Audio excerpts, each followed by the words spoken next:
have not seen a single point of this match yet, because when I click on the ESPN app on Eala Paolini, I'm getting Diminar, and I don't know what to do. This is the most ridiculous thing I've ever seen, guys. Let's try it again. Click on Eala, and here it is, Caboli Diminar. This is fantastic. So I'll be honest with you, I don't know what to do. Okay, I got it here on the Spanish. I should have tried this earlier. I got it on the Spanish broadcast. I got the match. It's absolutely ridiculous. Absolutely ridiculous. In any case, we're late to the stream, but I just simply couldn't. The match wasn't working. It was giving me Caboli Diminar instead of Eala Paolini, but nevertheless, we're here. And we're ready to rock and roll. I'm assuming both players held. I've been tracking the score. Now I got Spanish in my ears. I don't speak a lick of Spanish.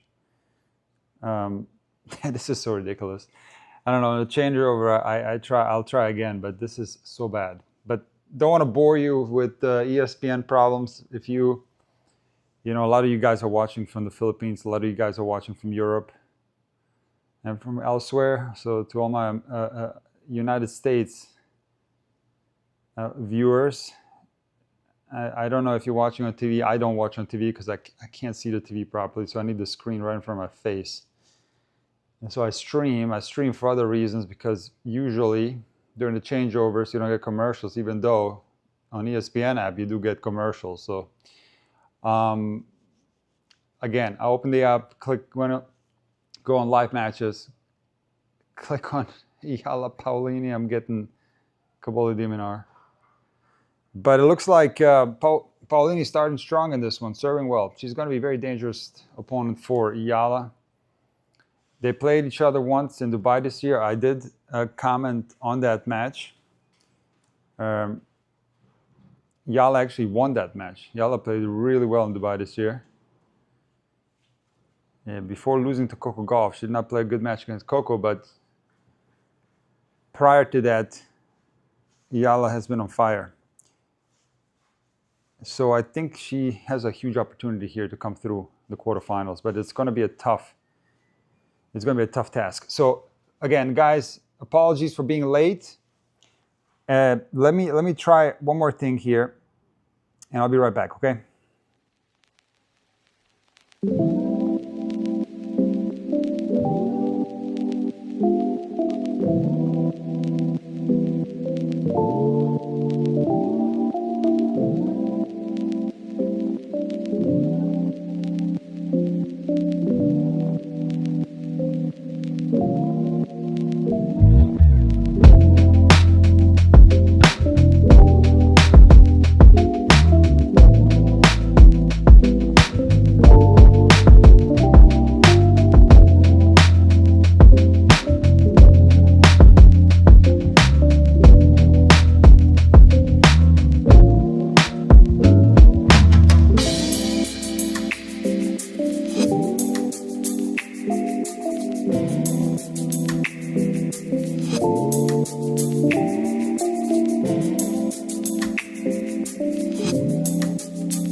Second serve from Eala, 15 all.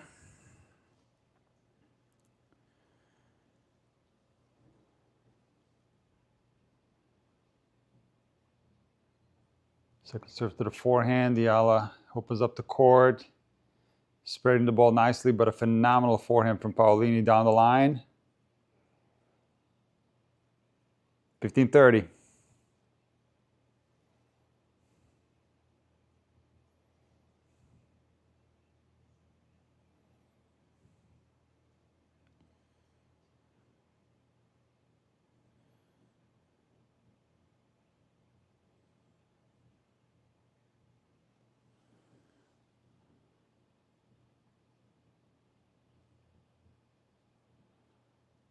I hate this so much. Now I got split screen over here. That's why I needed the stream. But yeah, I tried actually clicking on Koboli Diminar. Maybe they flipped it. No, it's Koboli Diminar when you click on Koboli Diminar, and it's Koboli Diminar when you click on the Eala match, 1540. But I'll keep trying. This is absolutely, you know, it's really ridiculous, especially if you're paying $40 a month for this. It's so bad. And now I gotta watch split screen. Unbelievable. Really unbelievable.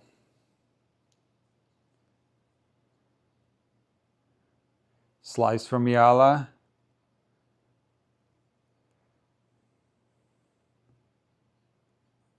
And Paolini overhits. First breakpoint chance saved by Eala. 30-40.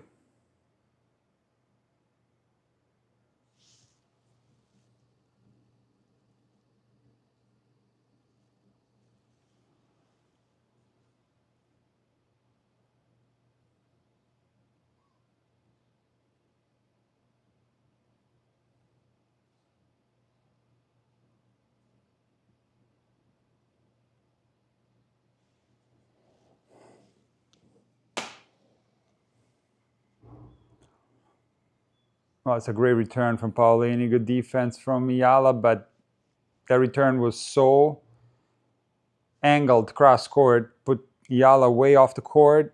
Paolini with the open court backhand down the line winner. Break for Paolini. 3-1.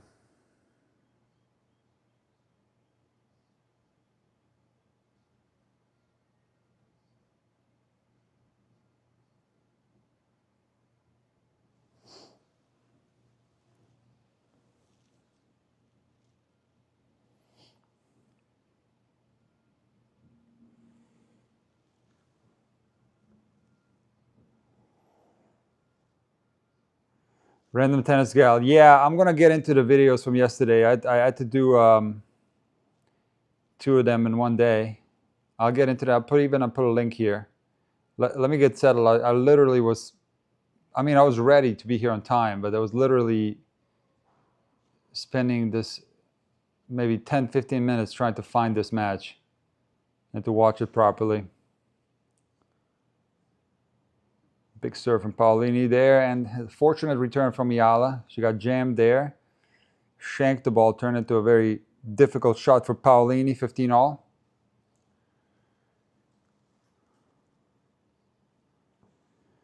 Check the weather forecast for Wimbledon, and it's absolutely insane. I just cannot believe it's going to be hot for 2 weeks at Wimbledon.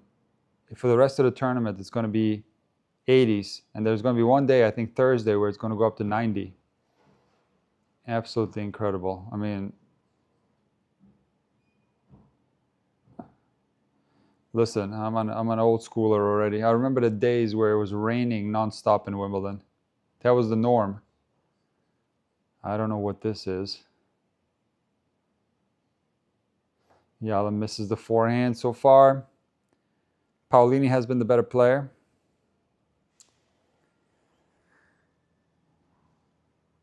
Has been able to put pressure on Eala.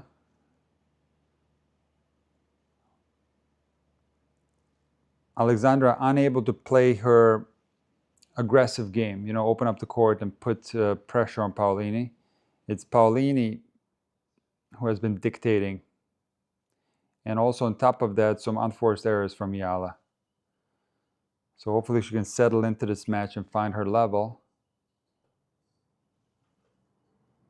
Best way to do that is, you know, in this set, and not let this set slip away from you 6-1 or even 6-2, but to, you know, try to find your level in this set, get a few games, and then hopefully you can come back in the first set or you get a better start in the second set. Nice return there from Eala.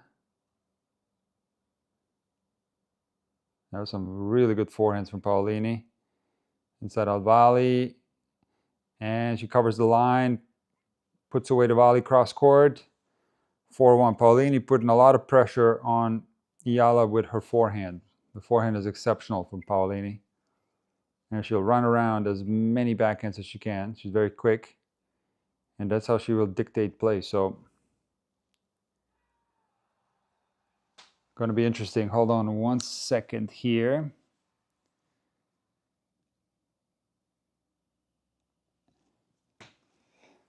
And let's try again. Let's try to see if they fix it. Let me actually try to get out of this app, because it's literally unwatchable to watch it from the TV feed with the split screens and the, you know, going off the match and the commercials and all that. It's just like, guys, give me 1 second here. I wish I could show you my screen. It's absolutely ridiculous. Okay, here we go. Paolini Eala. Yeah. Yep. It's Kaboli Diminar. I mean, this is so ridiculous. Unbelievable.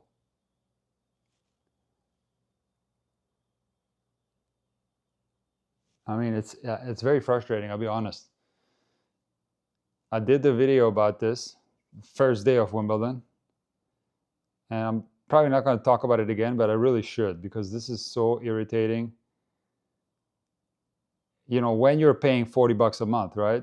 If you're just doing the TV coverage, I mean, that's frustrating too, but I guess I'll just watch it on ESPN2. I don't really have any other options. I'm gonna have to just gonna have to do the regular TV coverage in any case. Eala serving down 1-4.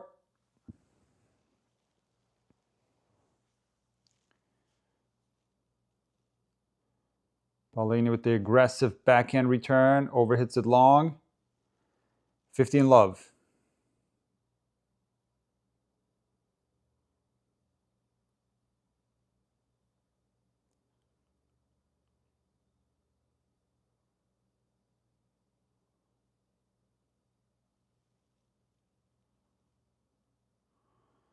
Great return from Paolini again. The backhand cross-court return is clicking right now. She's able to hit it, you know, with a lot of angle and put Eala off the court. And it's not only producing opportunities for Paolini to hit aggressive into the open court, but it's also producing errors from Eala.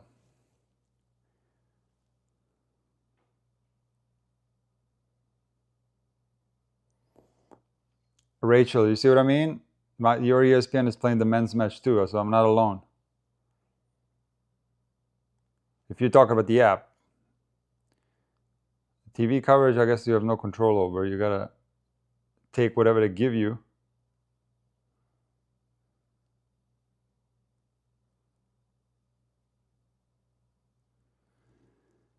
$15-30. Eala in trouble again on her serve.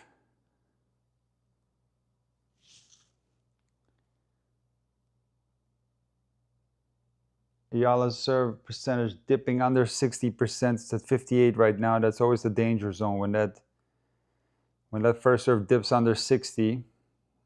Just to go through her second serve, and that's going to be tough. But Eala pumps herself up. One thing about Alexandra is she's a big fighter. And no matter what the score is, she'll try her best. Paolini overhits the return a little bit. Doesn't miss it by that much. It's 30-all. Anna, yes, it's morning. It's 9 o'clock here.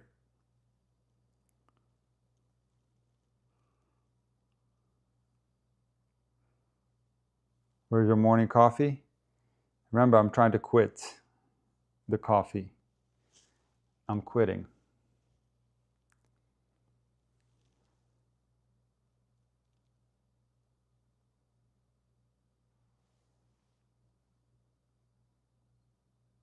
I'm going to turn down the volume to the absolute minimum. I would like to listen to the sound of the ball. It's a relentless commentary on the main channel.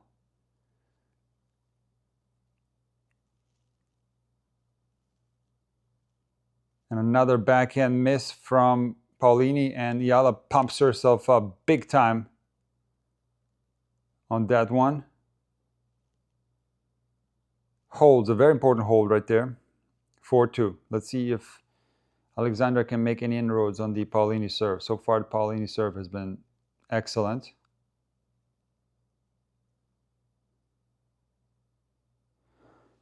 It's incredible. I mean, it's like, it's relentless. I gotta turn down the volume. Relentless stalking.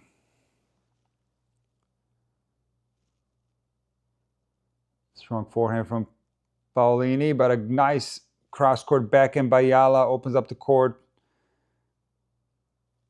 Puts Paolini under a lot of pressure, low 15.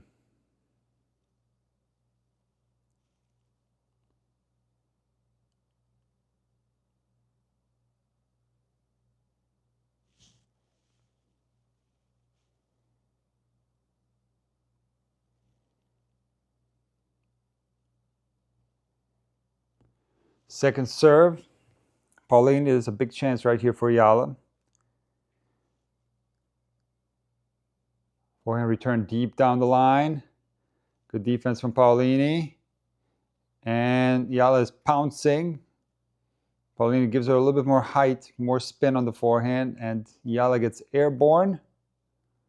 Misses the forehand inside in, but it's a correct shot. That's a good miss right there, positive miss. She's applying a lot of pressure. Because, you know, you don't want to depend on your defense. If you're Eala, it's a good serve from Paolini there, down to T, 30-15. Don't want to depend on your defense. You got to find ways to dictate play. Because still, even though Eala's gotten a lot better with her movement, it's still a little bit of a weakness, her movement. I mean, yesterday or 2 days ago against Swiatek, she was hitting so well on the run. Don't get me wrong, Eala has gotten a lot better, but still. Like this rally right here. Paolini spreading the ball, making Eala run. It's going to be impossible for Eala to win the match if this goes on in big portions of this one. 40-15.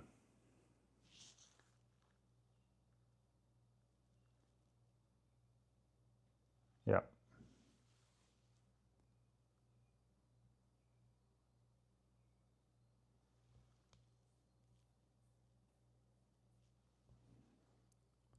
Wide serve from Paolini. And she shanks the forehand, 40-30.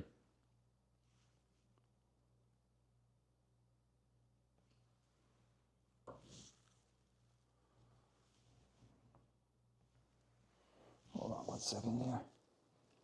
1 second.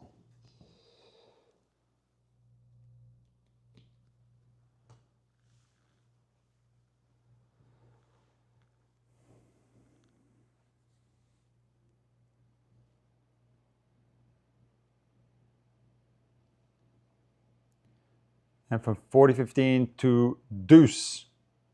Backhand error from Paolini. She's missed quite a few backhands today, so that's something that Eala should try to exploit. And being a lefty and playing someone that loves to run around the backhand, you can make the righty's life very difficult, but you have to just open up the court. And that's a wonderful point from Eala there. Exactly like that, you know, you got to hit into the backhand corner, and your lefty trajectory will help you because it'll push the ball away from the court, making it even more difficult to run around the backhand. Just think Nadal playing Federer, you know, so This type of player generally should suit Eala. It should. Someone that loves to run around the backhand, because that's not necessarily that common on WTA Tour, because the backhands are incredibly good on the WTA. Okay, let's see here. Oh, we got a problem here. We got a problem with the coverage here. Let's take a little break after this and try to solve some of these problems here. Which overgrips do you use? You know what? For a long time, I used Wilson overgrips. That's what this one is, Wilson overgrip. But lately, I've been using Kirschbaum, the orange Kirschbaum overgrip. Slice from Eala. And just very solid from Paolini there. He's able to draw the backhand error from Eala. Add in.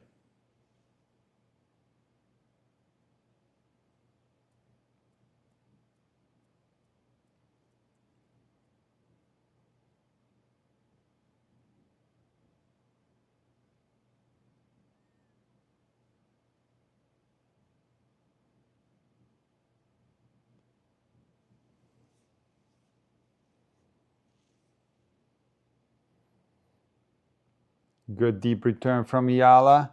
That's the forehand crosscourt I'm talking about. That's going to be a very important shot today. Using that as much as possible. Eala now hitting a lot of balls into the Paolini forehand and draws the error. Back to deuce. Really good return game from Eala here. She's raised her level. She's playing well right now.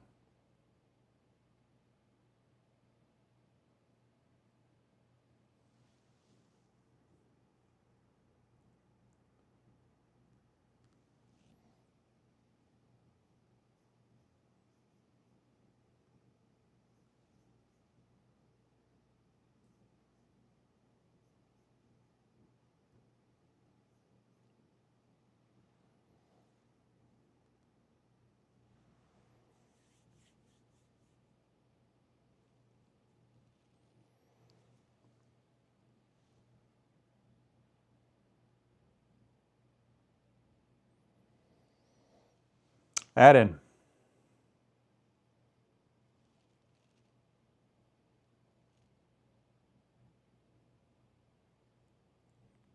Second serve for Paolini.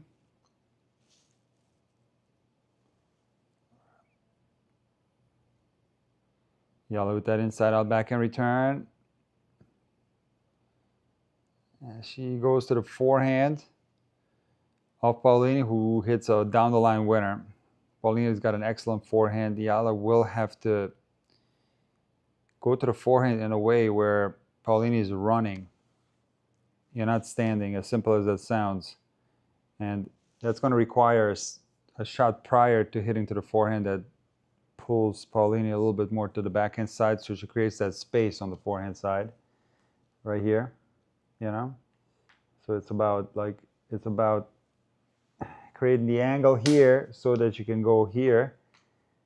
And then when Paolini hits forehands on the run, the risk of the degree of difficulty is higher, and the chances for mistakes increase.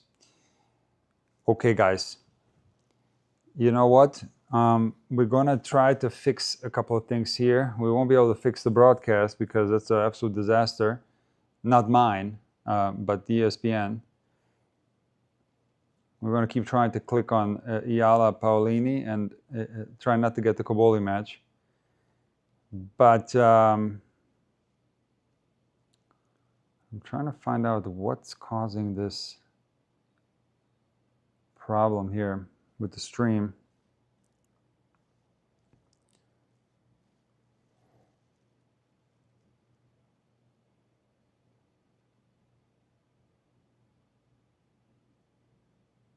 Interesting. Very interesting.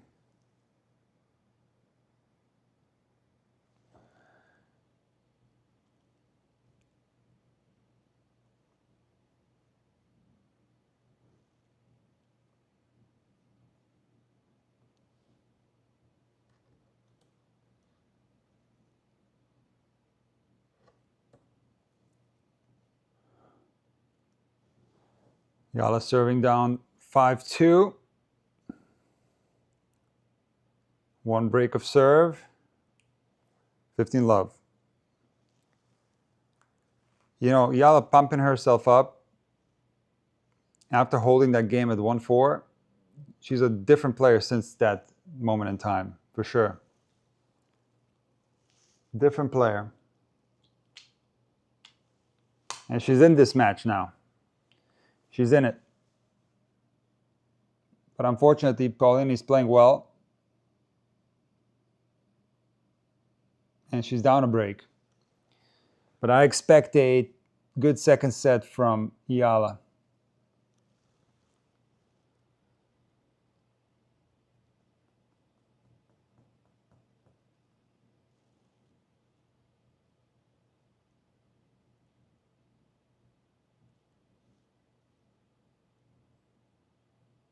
Yeah. I understand what's causing the problem now.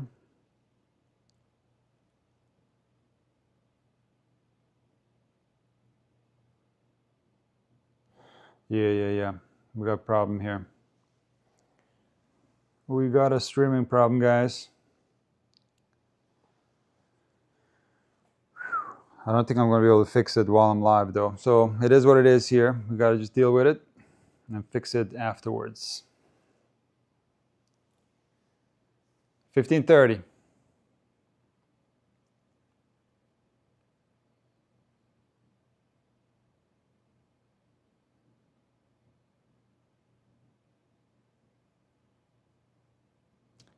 Nice forehand from Eala down the line. She goes backhand down the line, puts Paolini on the run, who overhits that one-handed defensive shot. And it's 30 all.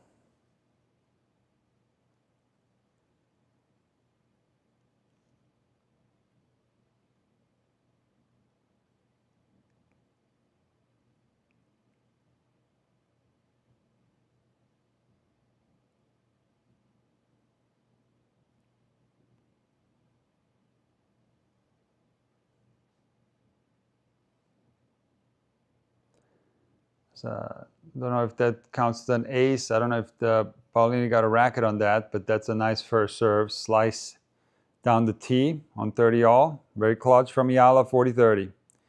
For sure, a different player ever since that 1-4 game. Eala now in this match. And it should be an interesting second set. Or she can break back if she holds here. She's going to have a chance to break back. She had break chances in that previous return game, so we shall see.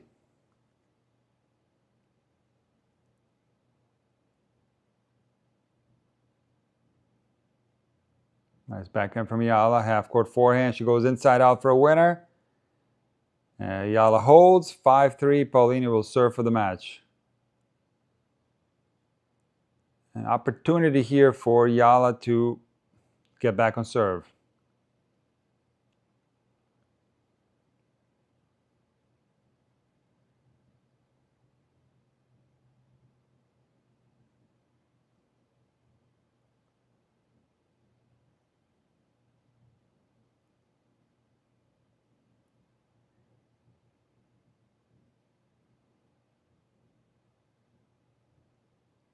Good forehands from Eala deep, but good response from Paolini with the backhand, very deep.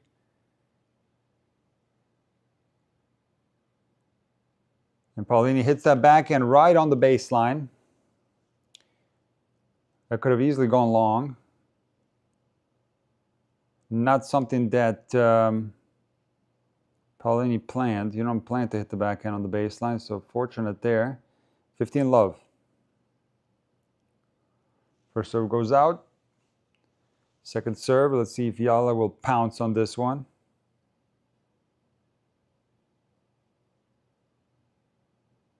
Good return from Eala, very deep.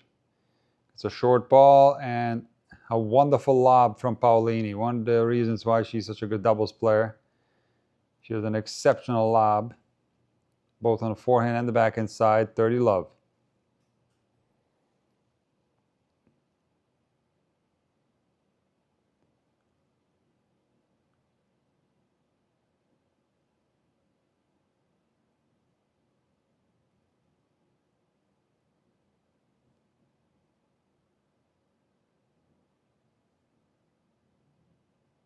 Drop shot from Eala, very good. Change things up. She went very strong into the backhand corner of Paolini. That's going to be the solution in this match. Finding the backhand as much as possible, as simple as that sounds. You know, her leftiness will help her with that. The trajectory is going to help her to find the Paolini backhand.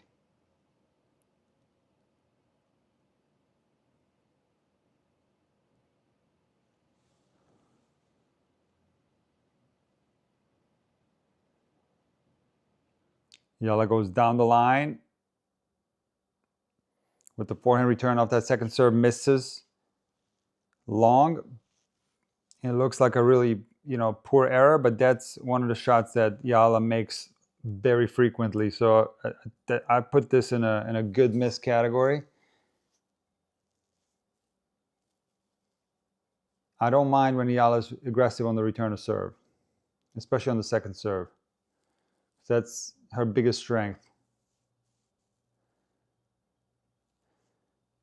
Paolini rock solid off the ground in this match, hitting the ball well. Overhits the forehand there, Paolini. First set point saved by Eala, 40-30.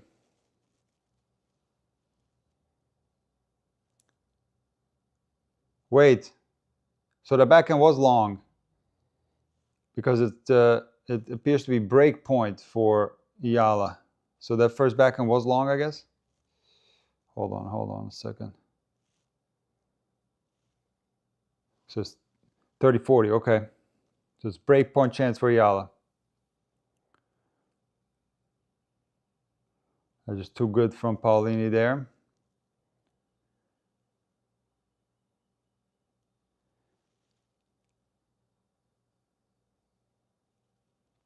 Paolini with a very heavy forehand. When that thing goes into the corner, Eala is in a tremendous amount of trouble.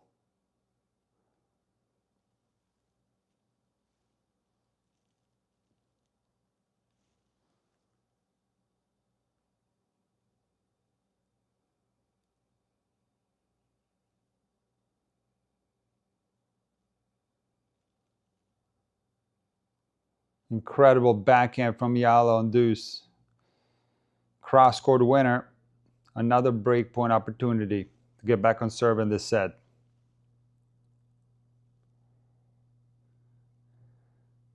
It's an incredible backhand there from Eala.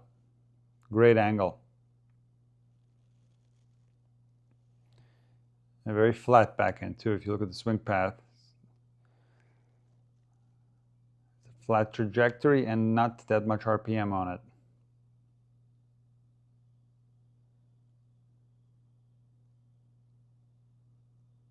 There's a bad bounce on that second serve.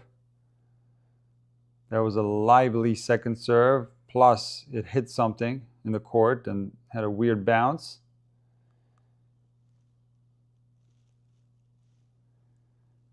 Second break point chance saved by Paolini. Back to deuce. Certainly, Eala had a poor start in this one, but like I said, that 4-1 game where she pumped herself up, ever since then she's been in the match. Very, very even match since then. Both service games of Paolini, Eala had chances to break. Good return there. And Paolini goes on the first ball in the rally down the line for a winner. Misses. Here's the third break point opportunity for Eala.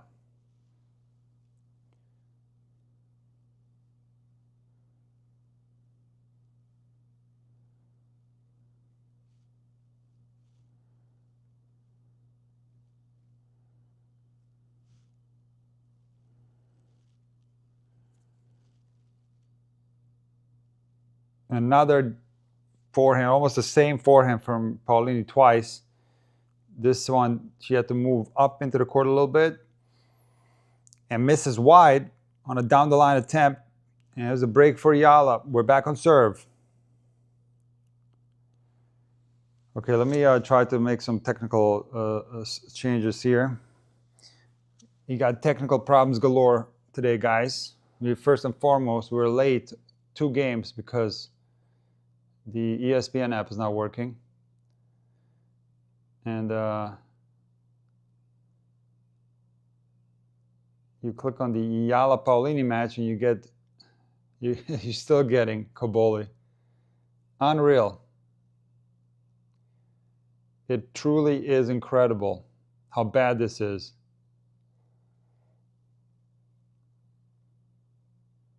Unreal. Okay, hold on. Let me click on this multi-view here. So here they have all the matches that are listed. And on this one, the Eala match is not even on here. Man, this is so bad. Incredible. All right. I guess we'll go back on ESPN2 and just watch it on there. Not much else we can do. I guess my $40 a month are useless then. What's the point of paying that? Can't even use the app.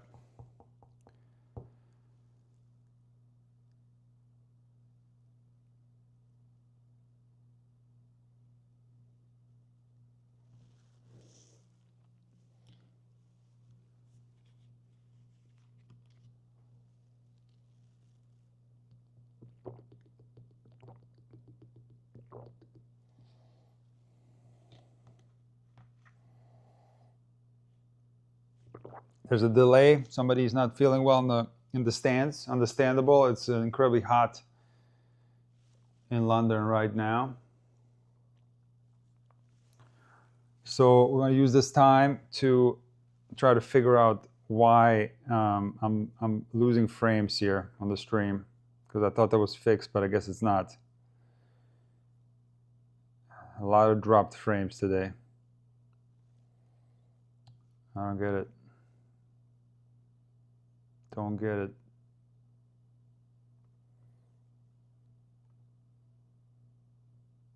Yeah, no.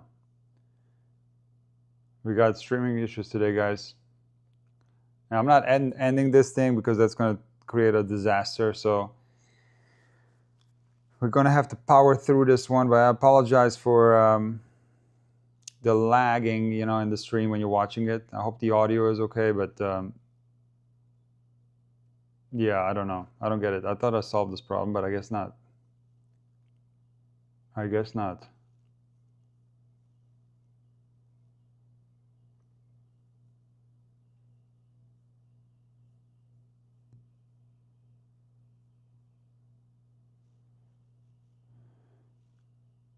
And unfortunately, when you're watching on the regular TV footage, they're going to be switching courts. They're going to be doing all kinds of things. They're going to be doing interviews. That's why really the only way to do what I do with these live streams is to do like streaming. Unfortunately, though, with the Grand Slams, you're at the mercy of whoever is in charge. I wish, we could use Tennis TV or Tennis Channel for everything, because that's like flawless. Those are flawless operations, but right now they're showing Boskova Mertens. Mertens up a set and a break, but Boskova with a chance to break back.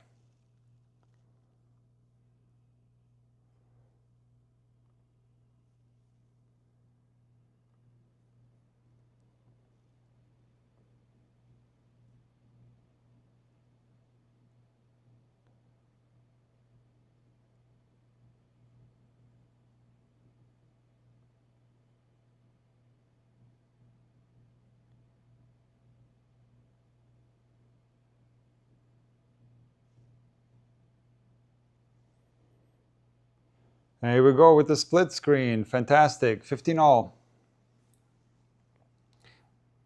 I promise, guys, I'm not going to complain anymore. I'm just very frustrated with why the button doesn't work. I'm getting like Cobolli instead of the match that I'm clicking on. But I'll stop now. I'll try to deal with it. 15-all. I'm just letting you know I'm watching a split screen right now.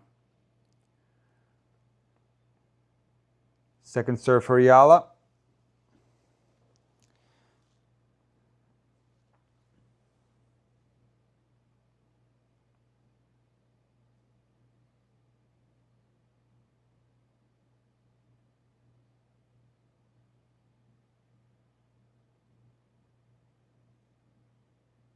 A very strong rally from Paolini right there, putting a lot of pressure on Eala.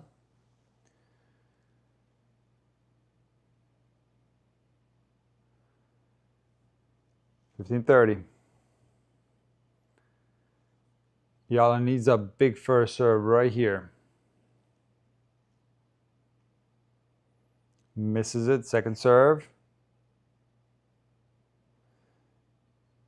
Yeah, true tennis vibe. You're getting the same problem with the ESPN app, huh? You click in on Eala and you get the Kaboli. Yep.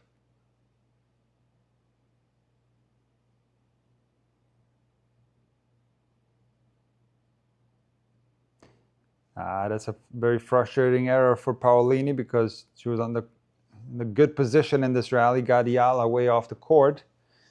You know, Eala was over here. Paolini had the whole court open, but she sprays that backhand wide. And we got 30 all instead of 15-40.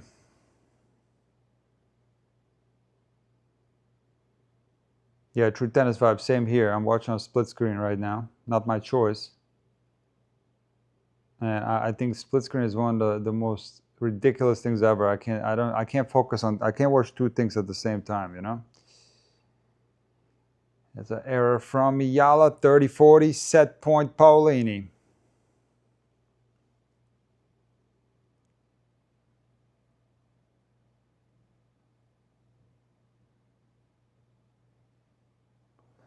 ATX Super Dave, I could not agree more.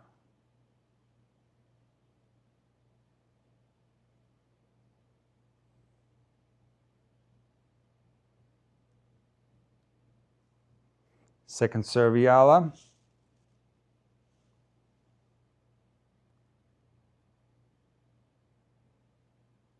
That's a pressure point right here. Long rally. And wild error from Eala cross court. She drops serve. Paolini takes the first set, 6-4.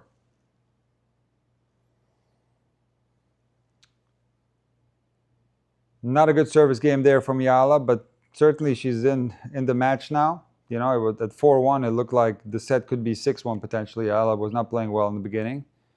So Eala should look to, you know, apply a lot of pressure early in the second and shift the momentum.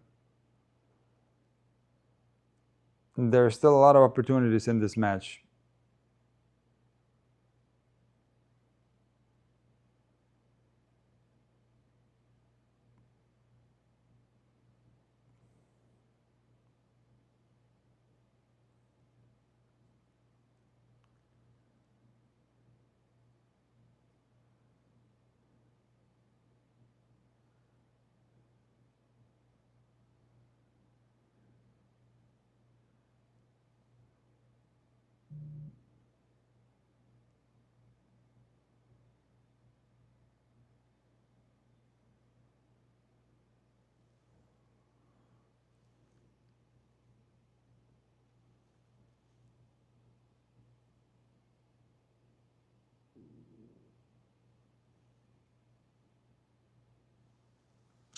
All right, let's check this again to see where we're at with the...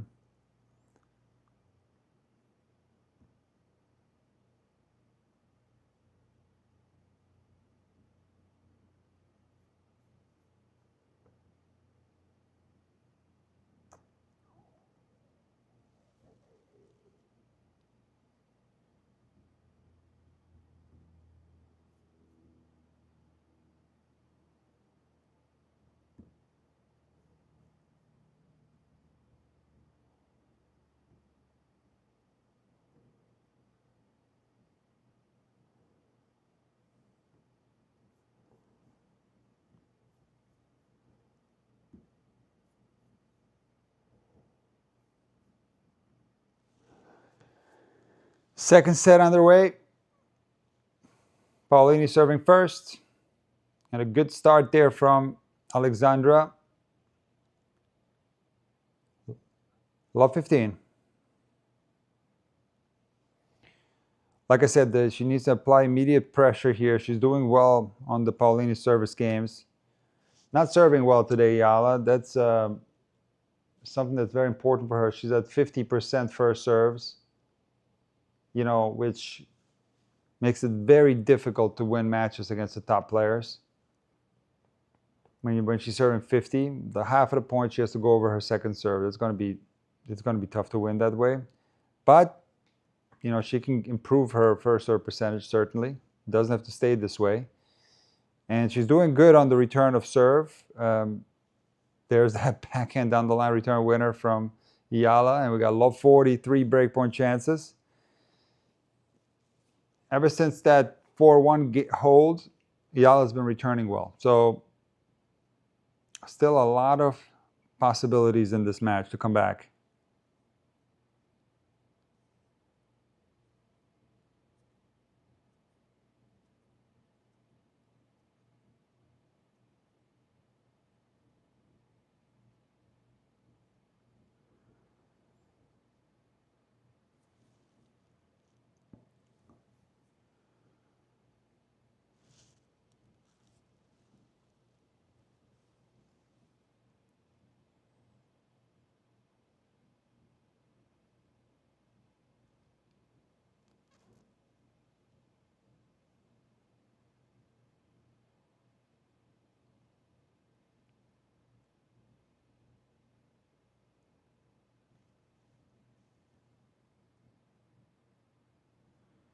Unforced error from Eala there. She wasn't positioned well in that forehand. Overhits it long. Second breakpoint chance saved by Paolini. 30-40.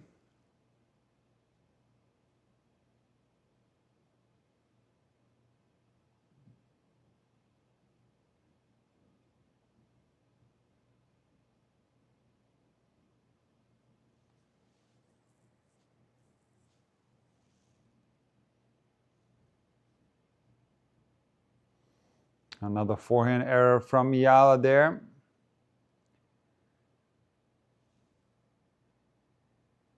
Three breakpoint chances saved by Paolini.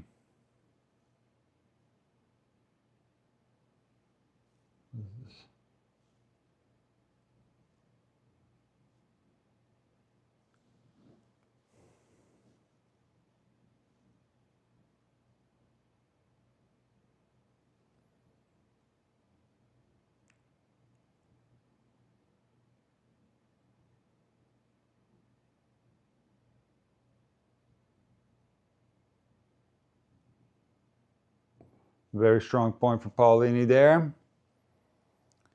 Gets Eala on the defensive. From love 40 to add in.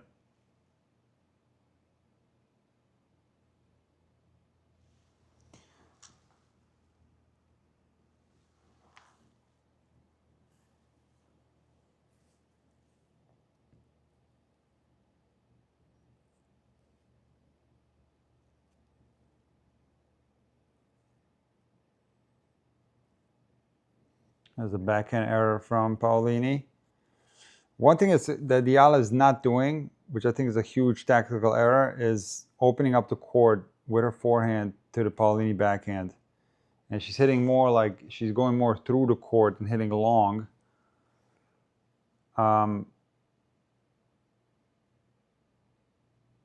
It's something that Eala should consider. When she gets a chance, when the angles present themselves, she should try to open up the court and make Paolini hit backhands from outside the singles court.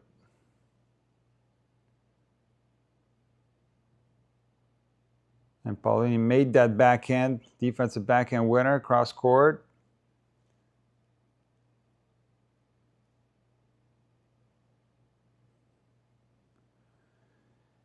Add in for Paolini.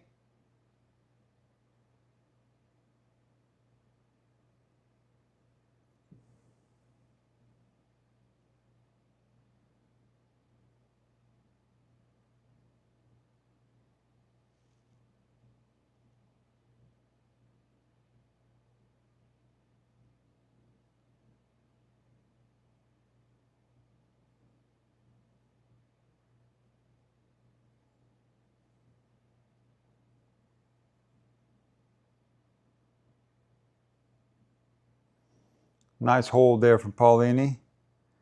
Janet says, I get the Eala Paolini match on my ESPN app if I like on a no-name link. What does that mean?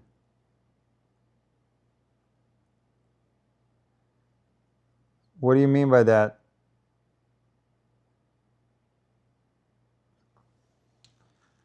Okay, in any case, let's discuss Paolini's drop in form, because certainly rankings don't lie. And, in 2024, Paolini finished 4 in the world. She was 4 in the world at the year end.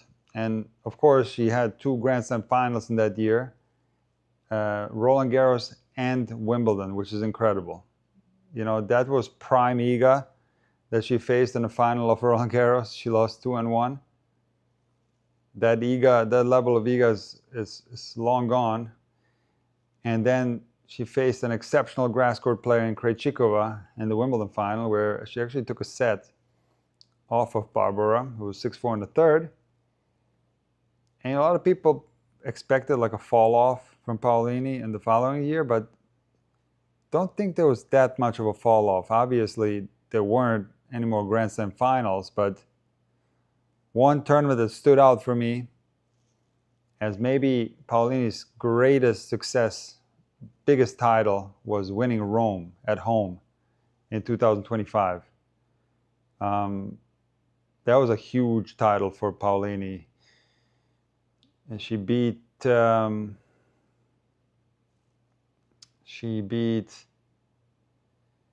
Coco Gauff in the final.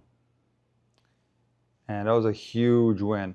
And she had some other good results. For example, making the Cincinnati final where she lost to Swiatek. She also was winning a lot of matches in the Asian swing, post US Open, quarters in Beijing, semis in Wuhan, semis in Ningbo, and she also qualified for the WTA final. She didn't win any matches there. She had Gauff, Pegula, and Sabalenka in her group. So 2025, now that people were kind of thinking that she didn't play well, but I thought she still played well. 2025. It's this year where the results have dropped, and she finds herself now ranked 17 in the world.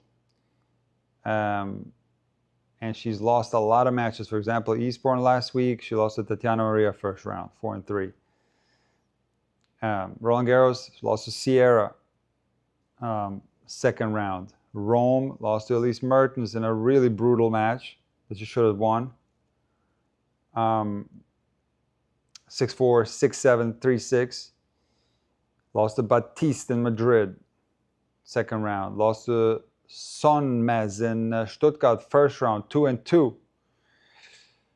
Lost to Ostapenko in Miami, 7-5 in the third. Indian Wells, round of 16. Lost to Talia Gibson there. Lost to Buxa in Merida.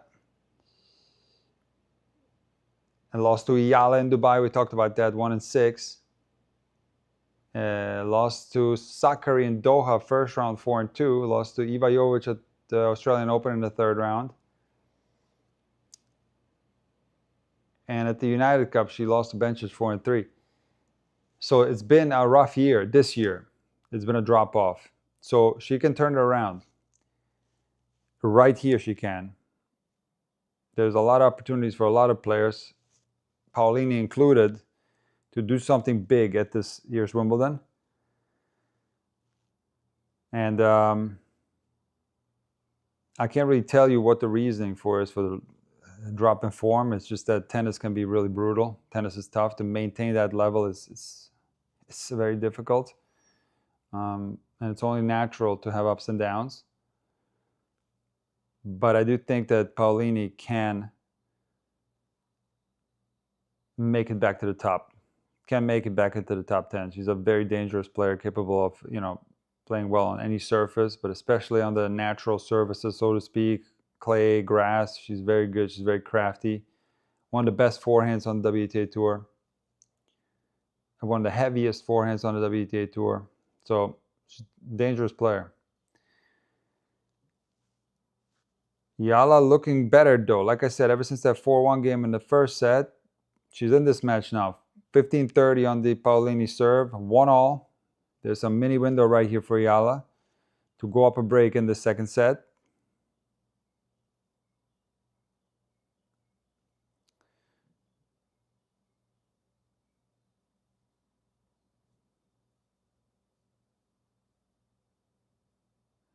Inside in return winner from Eala is 15-40. I don't think Fognini ever won Rome. He won Monte Carlo. Huge chance right here for Eala. Go up a break in the second set. And flip the momentum on this one.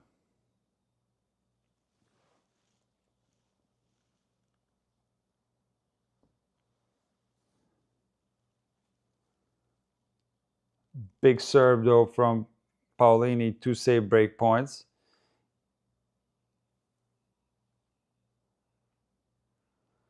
One break point chance left for Alexandra.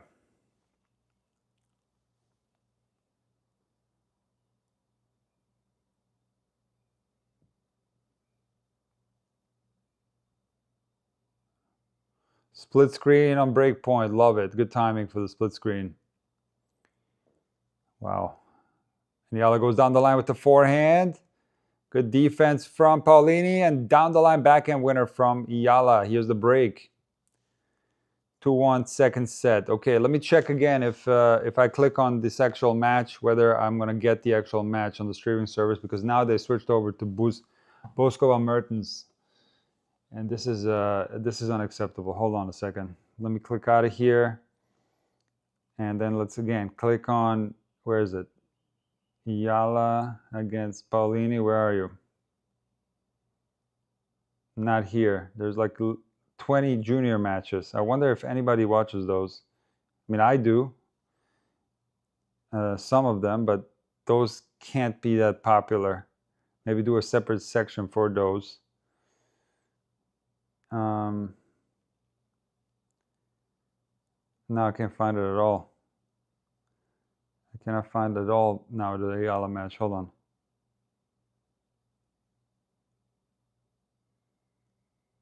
Hold on a second. It's not here at all anymore. Hold on. Oh no, it's at the very end here at this Demon Hour, and now we have just the court numbers without the match.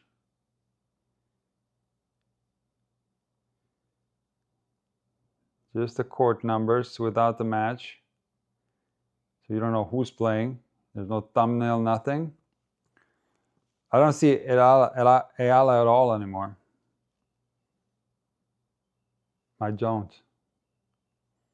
Hold on. Bosco and Mertens.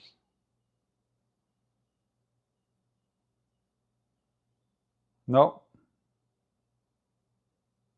Don't see it.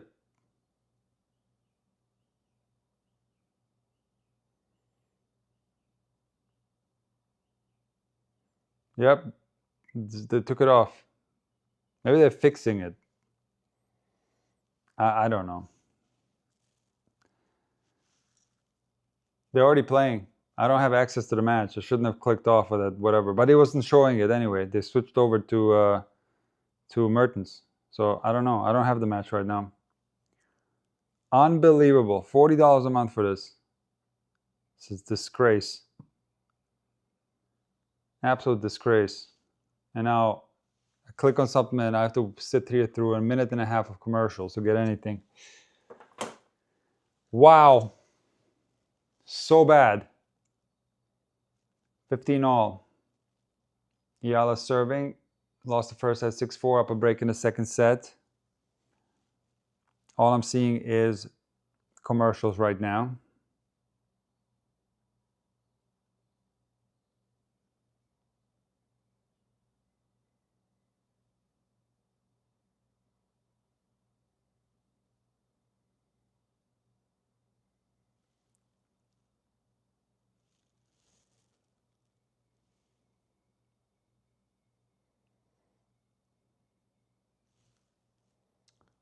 $15.30.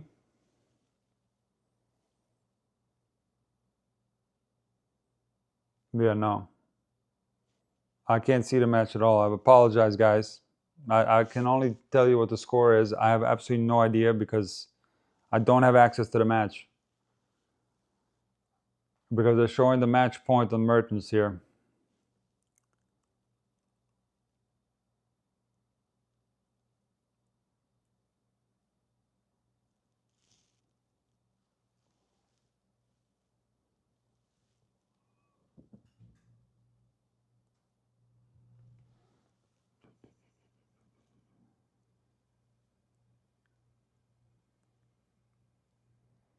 Now we're at Kaboli here.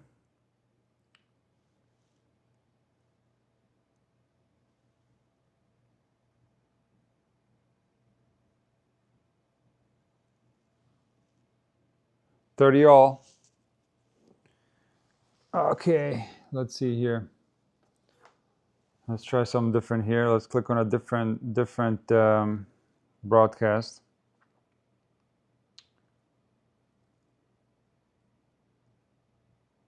Unreal. Let's try this one here. 1:40 of commercials activated. ATX Super Dave. Try the feed championships Wimbledon in Spanish.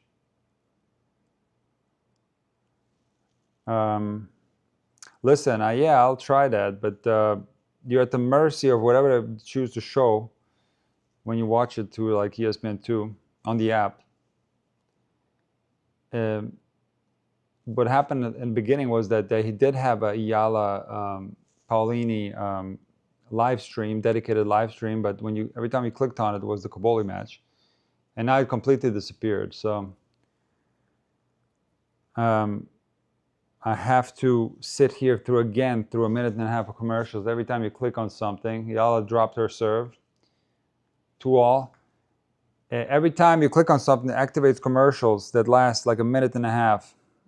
And mind you, this is I'm paying $40 a month for this, which is absolutely insane. There's no streaming service that costs $40 a month. I don't have one that costs that much. What is it? Like Netflix and HBO and all the other stuff is like what? I don't even know, but it's half of that or less. And so it's absolutely ridiculous. It's so bad it deserves to be called out. I mean it.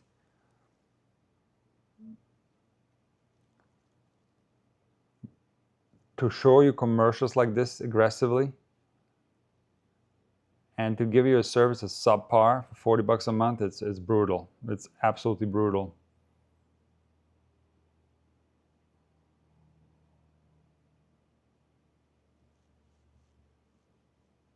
I don't know what is it. Can you show the match? There it is. Finally, the match is back on the.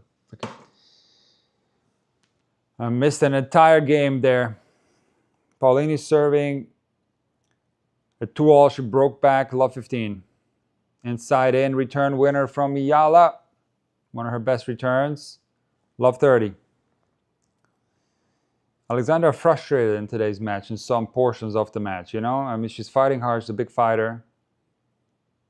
But you can just tell that she just knows she can play so much better than she's playing. But look, the match is still young. It's still many opportunities here. If you're an Eala fan. Paolini's forehand is so nice, though. One of the best forehands on tour. And backhand is not bad by any means. I mean, she can hit some good backhands. So, for example, that one there, cross-court winner. 15-30.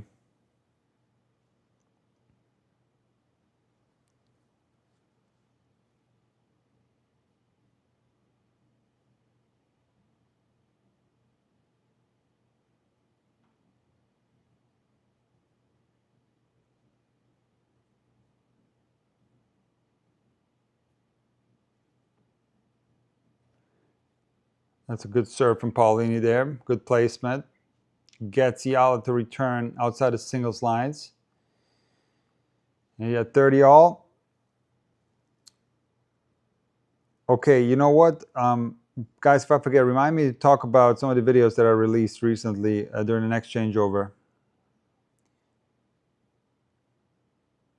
Chichiyapa, yes. Paulini's forehand looks like a next-gen ATP forehand with more take-back. Yes, 100%. You spotted that right. You spotted it correctly. 100%. Eala pulling the trigger a little too much. Like she missed the backhand there. You know, went for the outright winner right away. Look, like I've said in the very beginning of this one, I think a great opportunity for Eala against Paolini in particular is to use the trajectories and don't allow Paolini to hit so many forehands. Just the error count has simply been too high for Eala in this match. And Paolini holds from love 30, wins 4 consecutive points. Some unforced errors there from Alexandra. Okay, let's discuss some of the stuff that I've been posting, because yesterday I had a long day.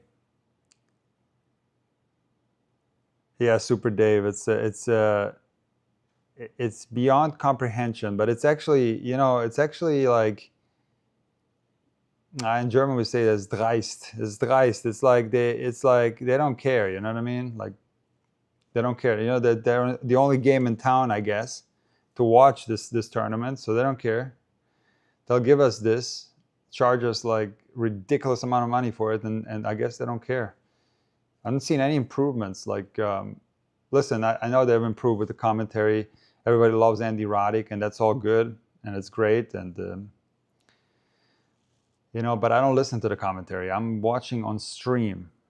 I don't know if that part is important for ESPN, but it should be, because that's where the future is.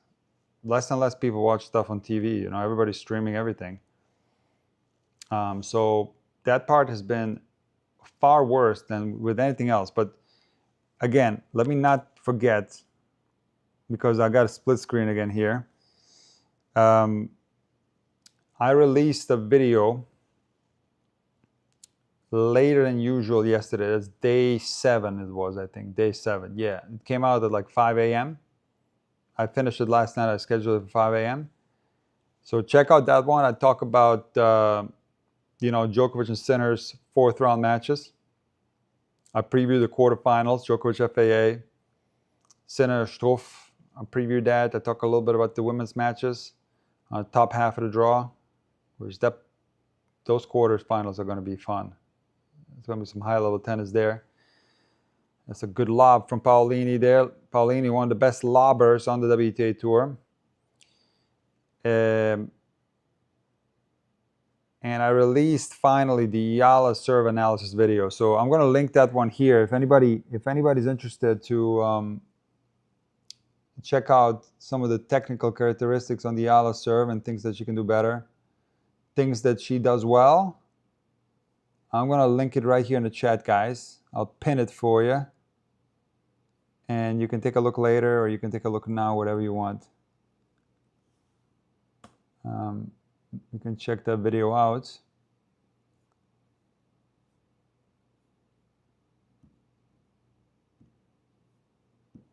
And we're going to pin this thing right here.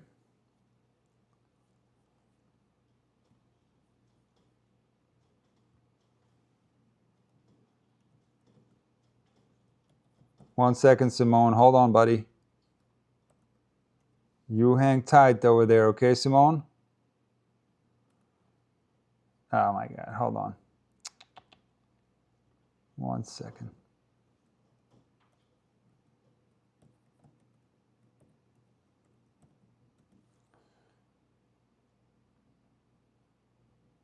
All right, there it is. And now we're going to pin this.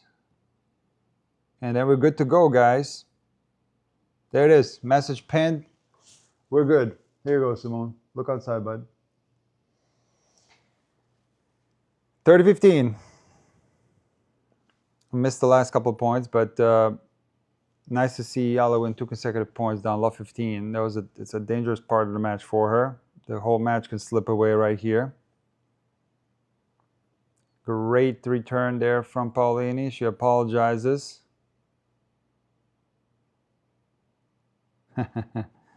Anthony, glad to see you in here.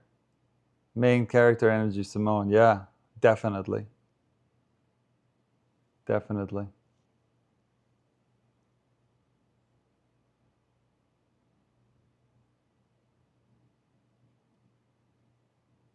This is such a big point right here. 30 all, second serve.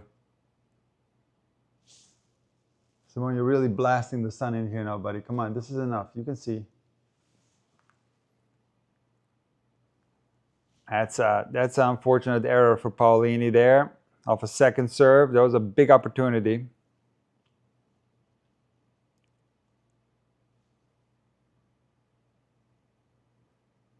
No, the cat is named after Gilles Simon. Gilles Simon, the French tennis player.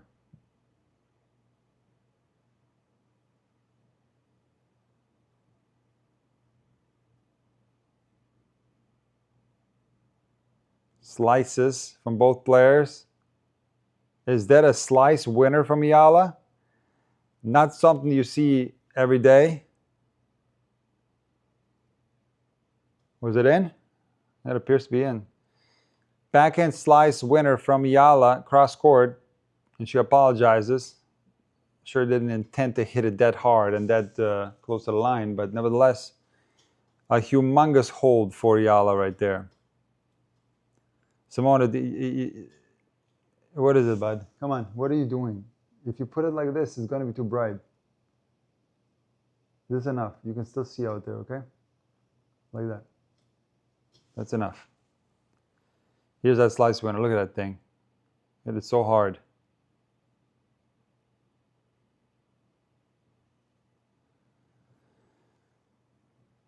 So instead of 4-2 Paolini, now it's 3 all. And you better make first serves if you're Paolini right now, because you know Eala is going to be all over that second serve. I can just feel the intensity in Eala. She wants to break right here. Simon, I can hear you, what you're doing up there. Return error from Eala.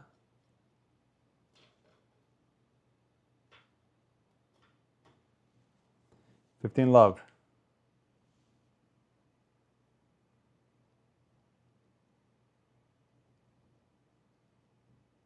Another return error from Eala, but this time a very good serve from Paolini. Certainly forced that return error.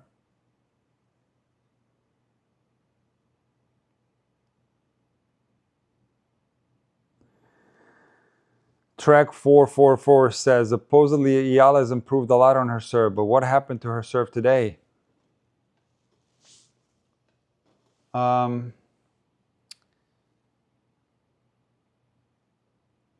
don't know. I have no idea. She got a lower first serve percentage than usual. That's something that it's not easy to figure out, let me tell you. If you're on a court and you're not serving well, not a good spot to be in. You can certainly try different things to get the percentages up, but tennis is a brutal game, and some days you're just going to miss certain shots. That's the way it goes. 30 all. So now it's either going to be break point or game point. Couple of consecutive points. Simone, you know what? I'm trying to concentrate on the match. What are you doing up there? Can you explain it? Are you trying to make the picture quality even worse? I'm already having streaming issues. What is it? Is this good? Come on, you can look outside. This is fine. This is fine. Just stay, please. The cat. It's textbook serve and volley from Paolini. Wide serve to the Eala backhand. She comes in and knocks off the volley inside out. That's a beautiful point from Paolini. 40-30.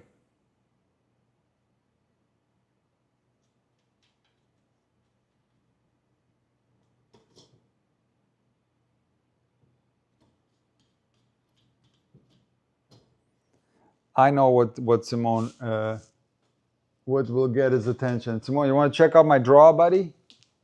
You want to take a look at a draw? Huh? You love the draw, don't you? There you go.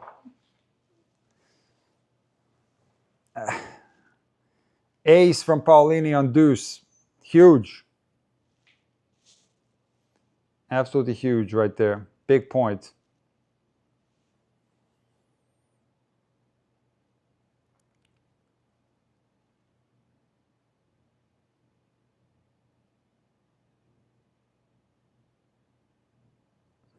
There's a cross-court forehand return winner from Eala. We haven't seen one of those in a long time.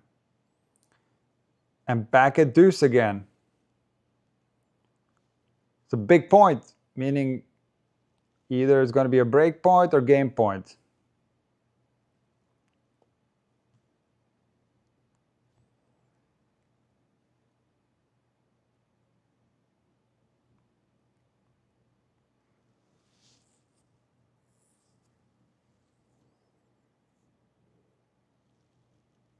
Deep forehand from Eala.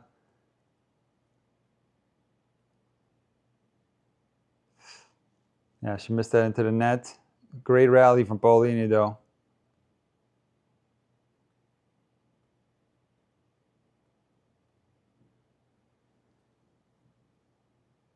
Roger Federer in the house.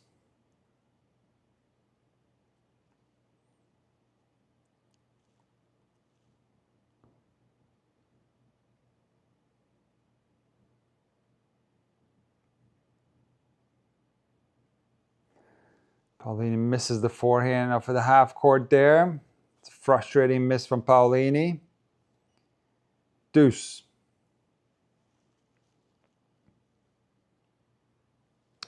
Look, they played each other before this year in Dubai, and Eala won 1-6, right? But, you know, if you're with me here for a while, I read you the results of Paolini, and there's been a huge drop-off in form in 2026 compared to 2024 and 2025. A huge difference. And Eala caught her right in the middle of that, where Paolini was losing like her first or second match pretty much in any tournament that she played. So we can't really go by that because this is a different Paolini. This is the 4th round of Wimbledon. To make it here, she had to play well. And I don't think it's a good matchup for Eala Paolini.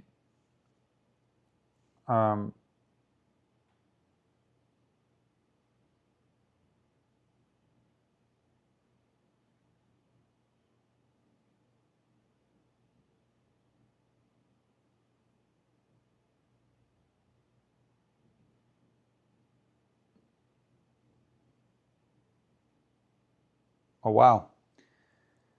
Nice rally there from Eala. She gets the break, up 4-3.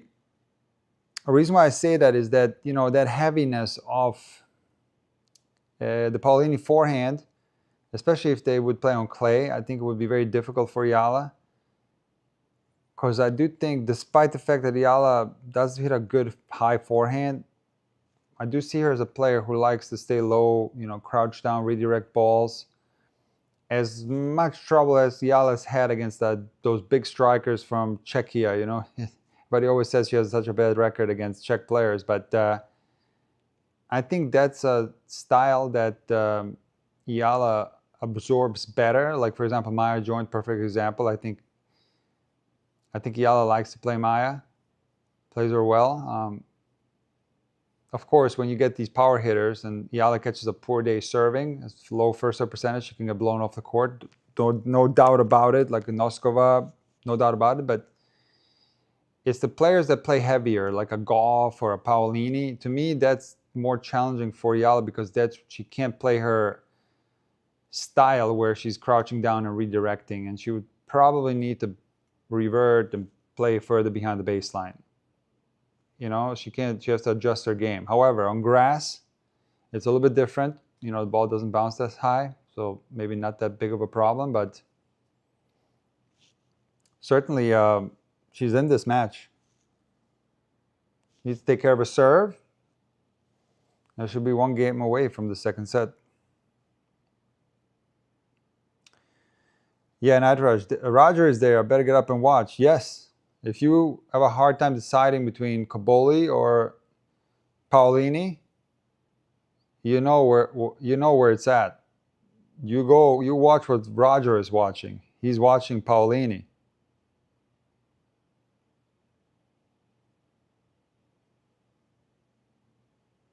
Cobolli up 2-0.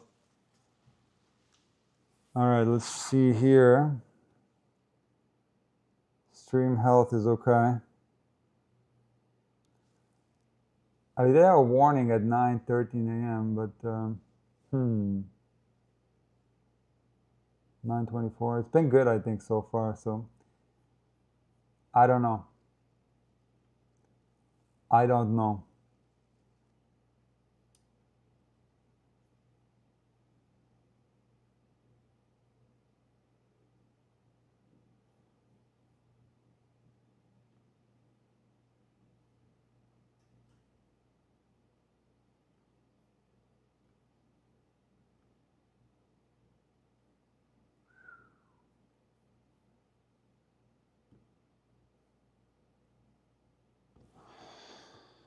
Love 30. Paolini with the chance right away to get the break back.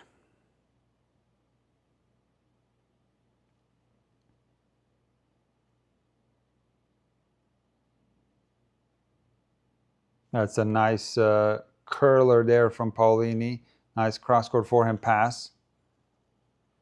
Another shot that explains why Paolini is so good in doubles. She can hit that thing and make the volleyer's life miserable. Very short-angled cross-court forehand pass from Paolini, love 40.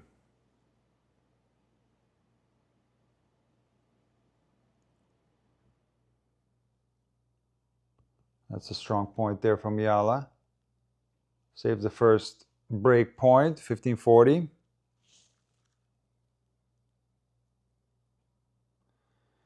First serve percentage for Paolini is 70%. First serve percentage for Eala is 52%.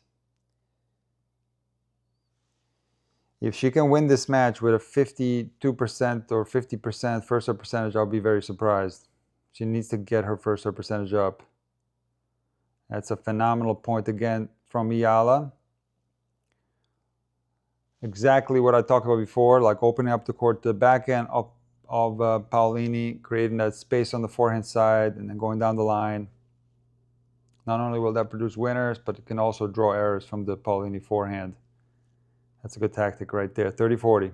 Second breakpoint chance saved. And again, misses the first serve.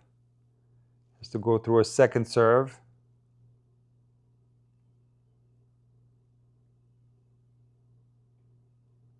Good second serve from Eala there. Had some good speed on there, relatively speaking, 81 miles an hour. Eala is generally in the 70s, low to mid 70s on her second serve. That's a little bit quicker than usual, 81 miles an hour. And she draws the error from Paolini, from love 40 to deuce. First serve, inside in from Eala. And Paolini attempts to rip a forehand cross-court, misses wide.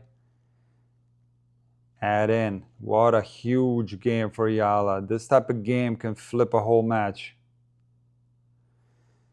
How are you watching? I can't watch on ESPN. I don't even know. I don't even know what I clicked on. I got it, the match somehow. The ESPN app is an absolute disaster. I don't really know Sav 387. I don't know where I'm on, but I'm watching at least. I couldn't. I was actually unable to watch for like 2-3 games this match. And there's a hold from Eala from love 40. This could be a match flipper right here. This could be a match flipper. That's how important this game was. Getting the hold here from love 40.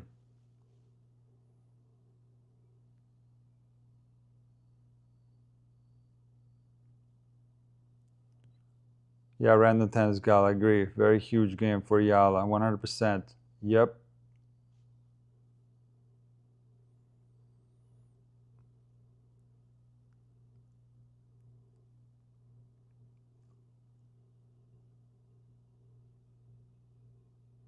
Oh, that's a tough miss there from Paolini. She came to the net, hit a very strong forehand deep, got a half-court ball, ripped that into the forehand side of Eala. But Eala is, just like Paolini, is very good at dipping the ball into the feet of the net person. And that volley that Paolini missed was more difficult than it looked, because you had to play it below the waist, most likely. It's kind of hard to see, but she ends up missing it. And it's love 15. Good return from Eala again. Nice cross-court forehand from Paolini. 15-all.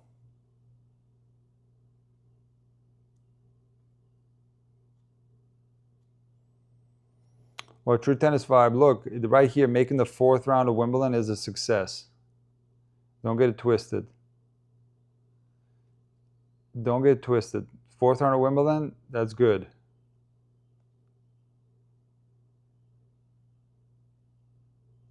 Quarterfinals of Wimbledon, that's amazing. So this is a stepping stone for Paolini to get back to the place where she once was. It's one step at a time. 15-30. Eala playing so much better. Not only in this second set, but really after that slow start, that 4-1 game in the first set. This has been a very close match.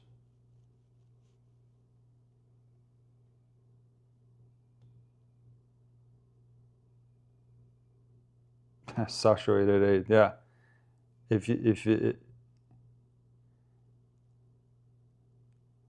Eala slips.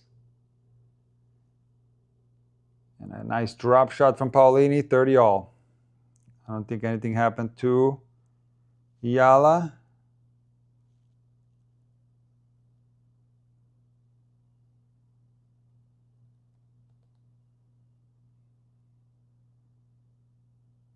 Yeah, she fell okay there. The center had some really scary looking falls though. 2 of them.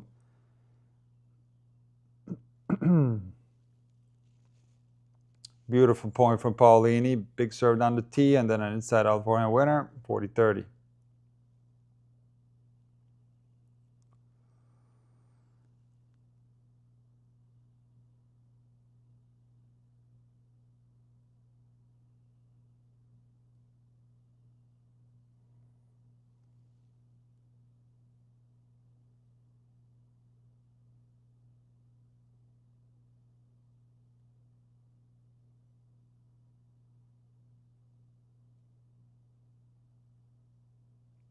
Looper return from Eala, not something you see often. She usually rips her forehand returns. And Paolini hits a backhand down the line winner. 5-4. Eala will serve for the second set. Guys, it's going to be very interesting. It's going to be so interesting to see what happens. I'm going to be right back, okay? Just need to take one quick break. Stay tuned, guys. Be right back.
Fifteen love.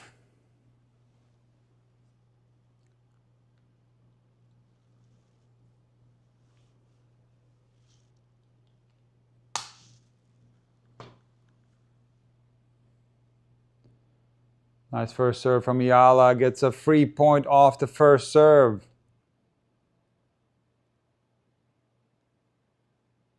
Huge serving right there.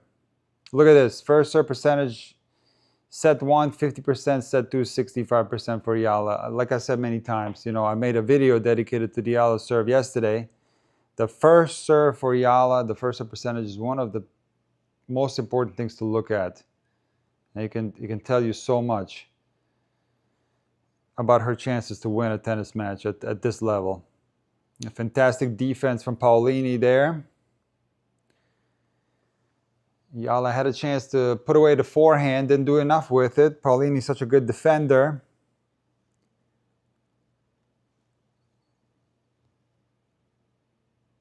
Such a great mover, Paolini. Didn't play that poor of a point, Eala, there, you know. That was a good defensive lob from Paolini, 30-15. Eala with the slice angled serve. Second serve. There's a chance for Paolini right here. Rips a forehand return. Rips again with the forehand, backhand down the line. Very long. Slice forehand from Paolini. It's a long rally. Both players hitting well. Very central hitting though. And Paolini goes inside out. And hits the ball way late. Dumps it into the net. It's 40-15. 2 set points for Eala. Night Rush is in the house. What are your thoughts on Noskova Keys? Oh, it's going to be such a good match. You know, it's first Keys and the Samova, and now Keys Noskova. It's going to be a blast festival, as I like to say. I'm not surprised Keys made it this far. I picked her to go here, but I did pick her to lose to Noskova, which you could call that either way.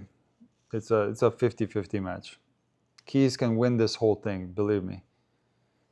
So that's certainly a good match to watch. Going to be very interesting to see.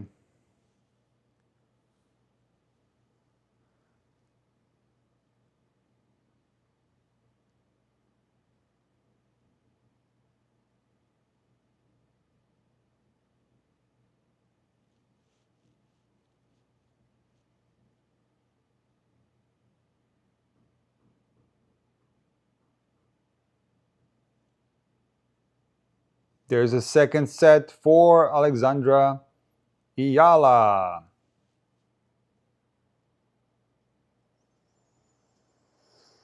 Nick, who are you playing to cover tomorrow? Sinner or Djokovic or both? I'll do both. I'll do both. I will. Okay, let me again try to fix the ESPN stream because I'm getting hit with commercials like you can't believe it. Right now, 2.5-minute commercial break. And also, unfortunately, I'm still having quality issues here with my stream. I thought I'd fixed it. So, okay, so we're gonna try to work on the tech here. We'll see you guys in about 45 seconds. Okay.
we're back. Are you covering Fritz and Bublik today? I don't know yet. Maybe, maybe not. I got to take care of a few things. Okay, wow, look, we have the Paolini Eala thumbnail again. I think it might be working. Hold on. Let me click on this. Now let's see if we get Cobolli. I don't know. I got the commercials. So once the commercials are over, we'll see if the thumbnail works. That would be something else if the actual thumbnail worked. That would be so cool, guys. Yeah, it works. Wow. All right, ESPN, they fixed it. All right, way better. So we got the actual dedicated stream here, so they're not going to show other matches on this one and, you know, do all kinds of different things. So Paolini serving first in the third, up 30 love.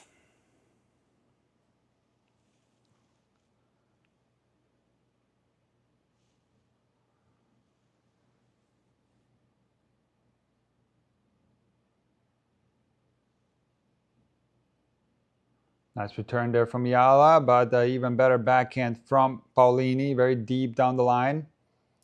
Quite a discrepancy between the RPM rates on the Paolini backhand compared to her forehand. Not something that's uncommon. Even on the ATP Tour, you see that very frequently. That's just the biomechanics of a two-handed backhand are more suited for a flatter ball with less RPM.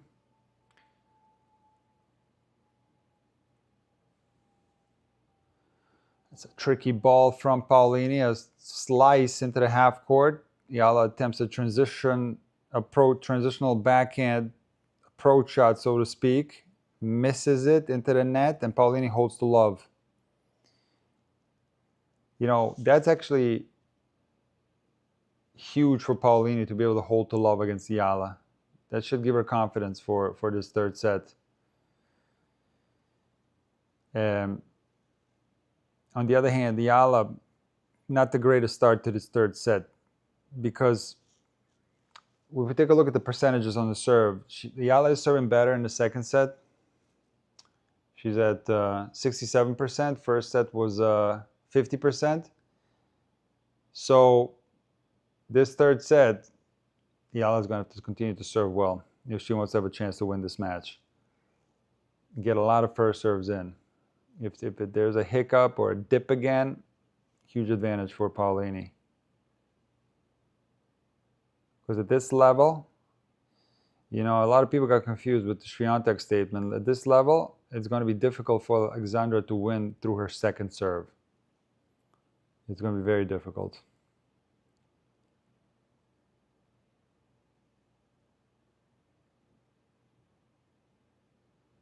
And there's a forehand error from Paolini, 15 love.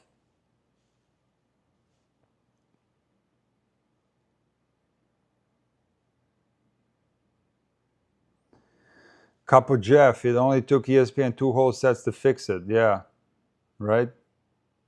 That can't be that difficult of a fix. It's like assigning whatever feed it is to the thumbnail. I don't know. It's so subpar, it's not even funny.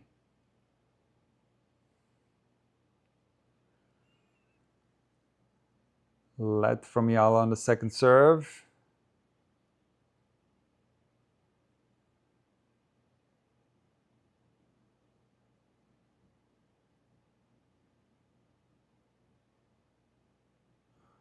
Was a drop shot from Paolini that goes way too high and too deep.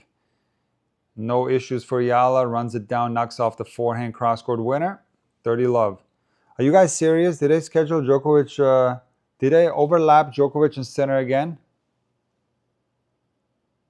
And Sinner again on court 1 as world number 1? What? Defending champion for the second time on court number 1? I don't think Sinner cares. I personally don't care either. Like, that court 1 is pretty nice. But what I do care about and what is annoying is the overlap. Because it means I have to do a dual stream again. And that's what I mean. Second serve from Eala.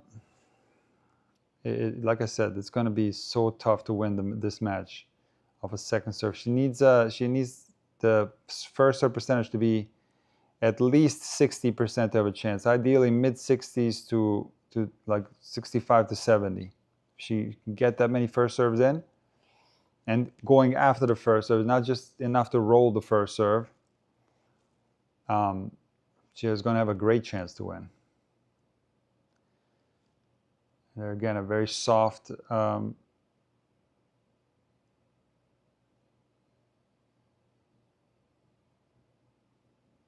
Never mind. That wasn't soft, but the nice rally from Paolini, cross-court forehand, draws the error from Eala, 30-all. Try that curler slice down the tee. That's a good choice. Just missed it by a little bit.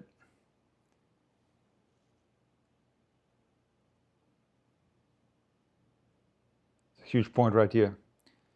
And Paolini gives her the unforced error on the forehand. Eala pumping her fist. Paolini very mad at this forehand error. That was a crucial one right there. And she got its 30-all second serve. Paolini, yeah, that was the chance for Paolini right there to get a break point.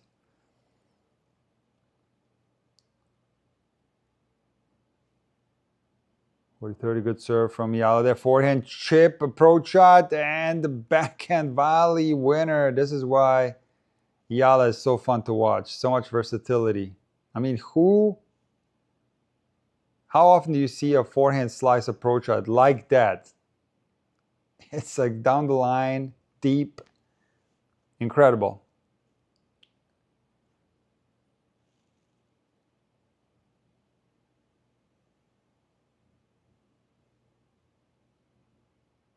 Okay.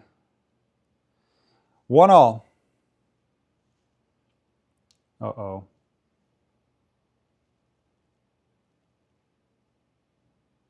Drop shot from Paolini. It's too high and deep. Eala overhits that backhand. She had it. She had that one. Just overhit it just a little bit.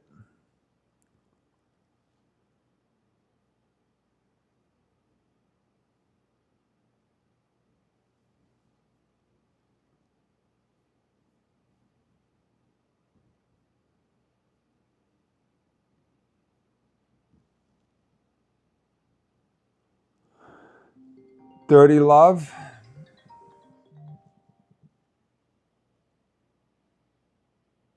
.4% on this. Yikes.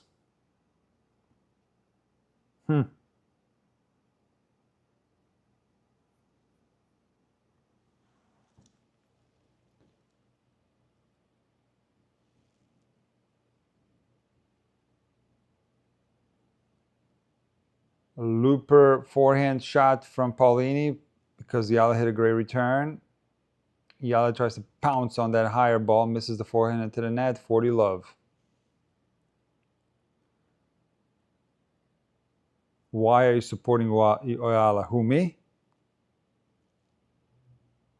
You talking to me?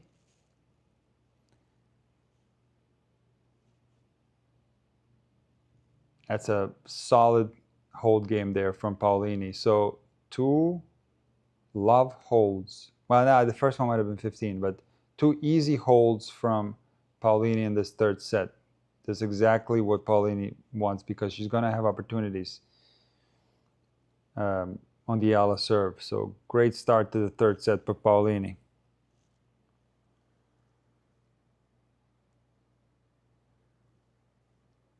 Clarity. How's Eala playing? Well, poor start. Got down 4-1, but then got into the match big time. Held serve at 4-1, pumped herself up, and then was with chances to break the Paolini serve. Eventually ended up breaking back at 5-3, only then to drop her serve and lose the first set 6-4. Her first serve percentage was 50% in the first set. In the second set, more first serves started going in. She continued to return well, and she played an excellent second set, Eala. So third set so far, interesting. I think Paolini's playing well, taking care of her service games. Eala had somewhat of a tricky hold there at love 1. So wide open match. Wide open. We don't know you don't know who's going to win this one. It's going to be super tight.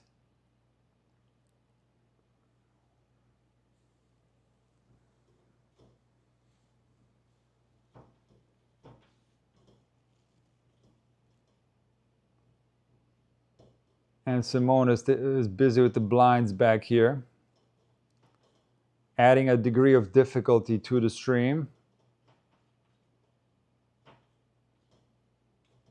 Second serve. Simone, can you please stop with this noise? Come on. What are you doing? Here.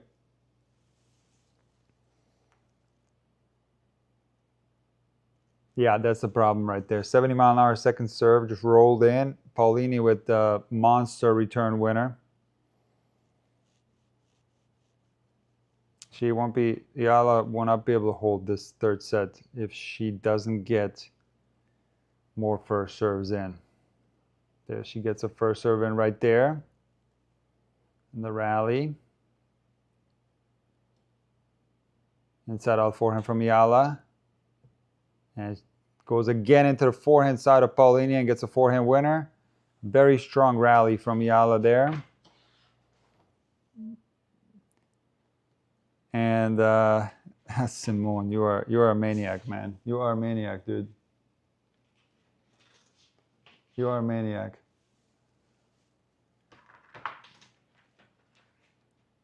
Now, you don't swallow that, okay? Please, please, come on. Too strong from Paolini right there. Way too strong.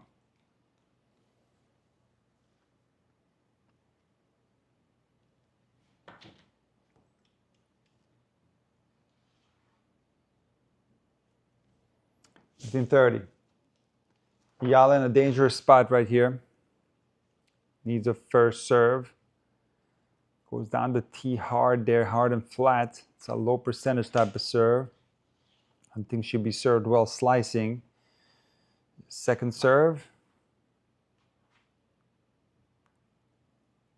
Drop shot from Eala goes in. That's a risky shot. Come on, Simone, man. I still want to use this draw, dude. Come on. Please. Stop. That's enough. Please. That's a courageous shot right there to pull off a drop shot. She's not hit that many drop shots today.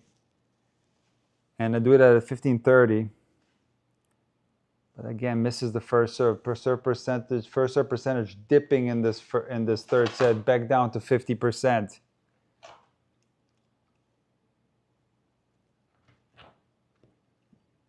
And again, Paolini pounces on the return with her forehand. Eala in the rally. And a great forehand approach shot down the line from Paolini. And Eala hits that shoelace ripper. Eala can't control it. And we're at 40-30. Simone, you look like a maniac right now. Like an absolute maniac. Stop it.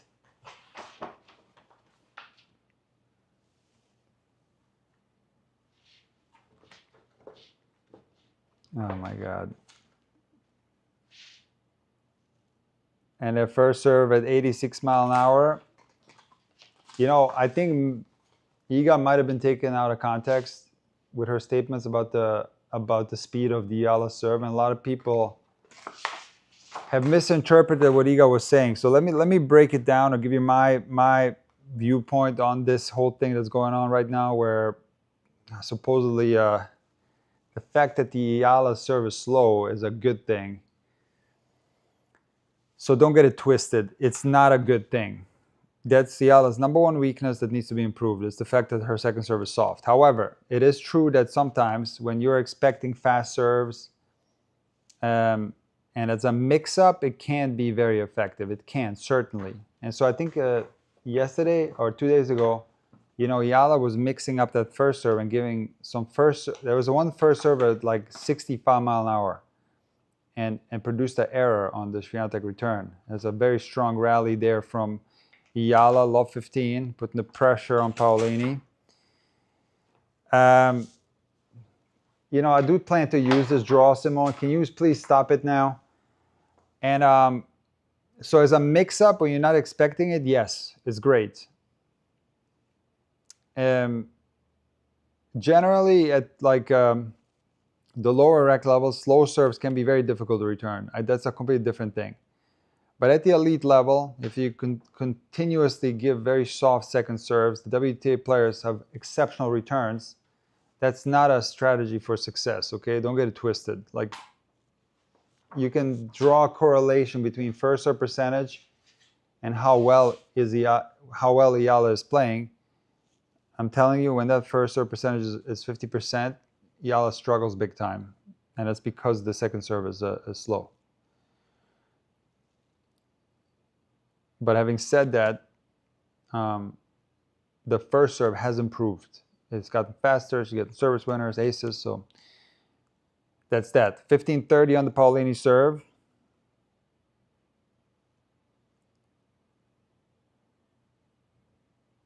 Huge moment in the match right here.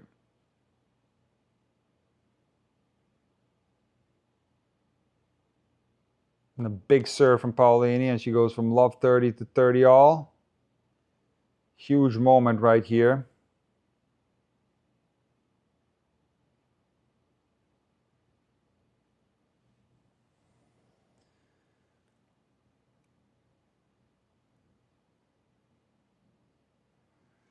Guys, if you're having a hard time deciding what to watch, you got Cobolli, you got Paolini. Just do what Federer is doing. He's right here on the center court, watching Paolini, Eala. And a fantastic point from Paolini, 40-30 from love 30. And don't tell me it's because of the royal box or something. This is a deliberate choice by Roger Federer because he's such a huge WTA fan. Just kidding, of course. Of course, it's because of the box, but we need to hype up WTA tennis because it's very entertaining. That's a monstrous hold from Paolini right there, from love 30 down, and that's her third consecutive hold in this third set. Paolini looking good in this one. 3-2.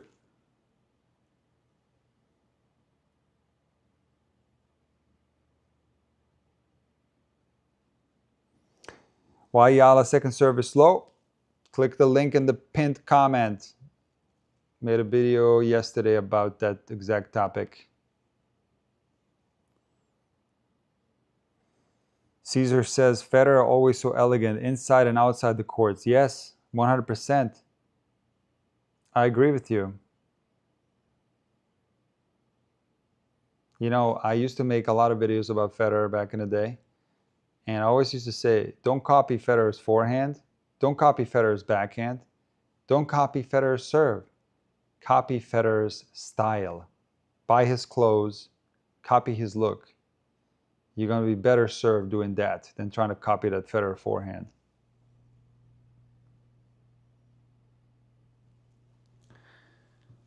Okay.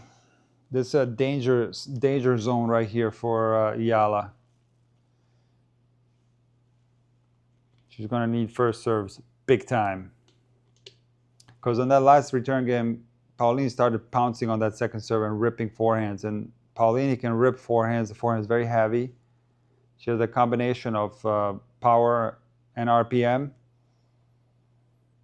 And she has a lot of trust. A lot of trust, singular, in that forehand.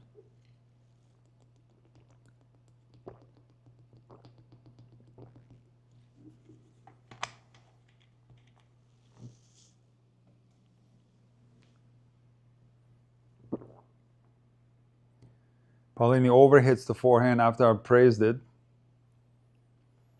15 love.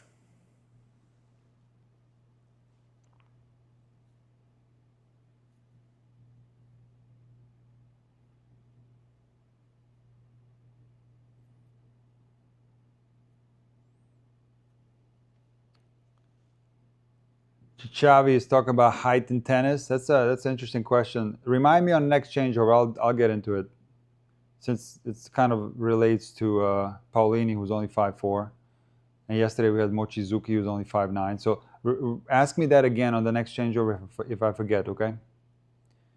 30 love.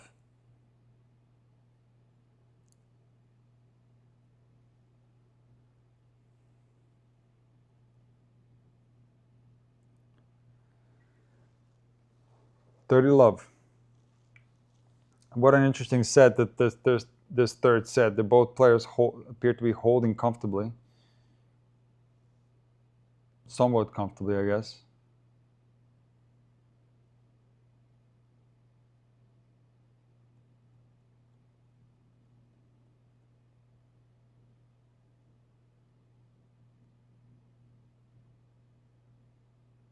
It's a phenomenal backhand from Paolini, down the line winner.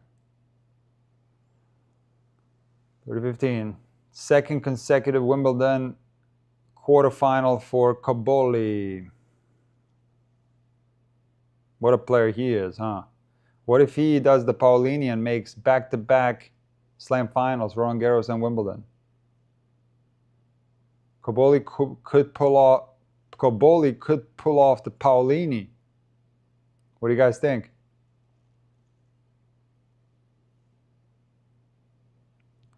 Monster return from Paolini right there. Very deep. Very difficult to put that ball back in play. She ripped that return. 30 all.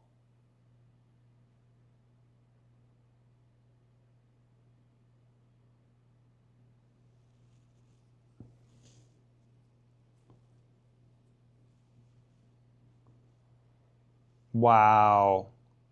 Talk about clutch. Like a slice body serve. I don't know if that was intentional, but it turned out to be very effective. Jammed Paolini on that return. She hit it on the bottom of the string bed. She hit that return right here, it appeared, and misses it wide. 40-30.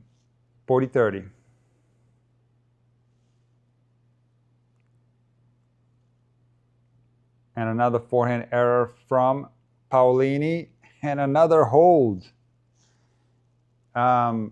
First serve percentage for Eala in this set, 47%, and she's held serve 3 times in a row. Incredible. Really incredible numbers.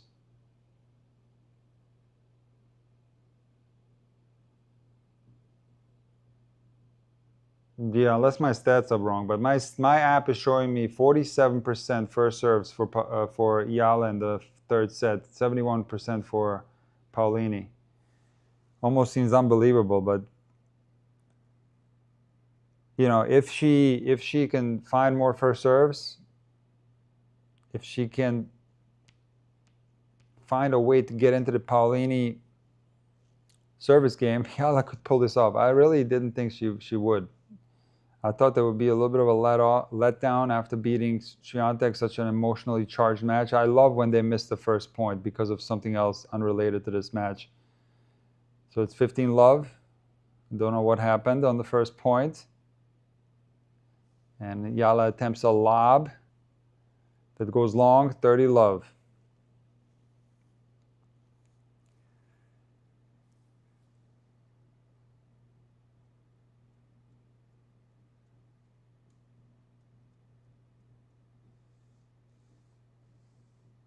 Oh, Super Dave. Yeah, I actually hit with this yesterday with Emma Burgage. It was nice. I haven't hit a ball in so long. I actually just hit for 5 minutes at the very end. Beautiful point there from Paolini. Nice serve and open court inside out forehand winner. 40 love. And I hit some volleys. I hit some ground strokes, literally just like 5 minutes. And the calf felt okay. I didn't really feel it. And this racket felt good. It's just a regular pure drive. It just feels like a pure drive. Regular length. Maybe I strung it a tad too tight. It just felt a little bit tight out there, but it felt nice. It was fun. I was hitting for 5 minutes, just ground stroke stationary, and I was like completely out of breath. So out of shape. It's not even funny. Ridiculously out of shape. Eala with the forehand drop shot draws the error from Paolini, 40-15.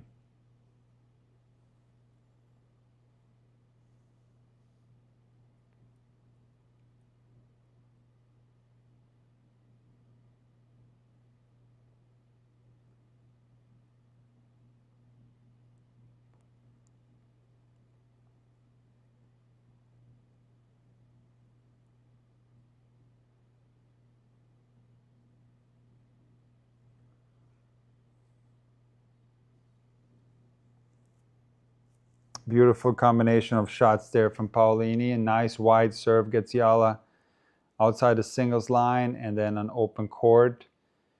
Backhand cross-court winner. Paolini holds 4-3. This is reminding me a little bit of Isner Mahut right here. How well they're holding serve.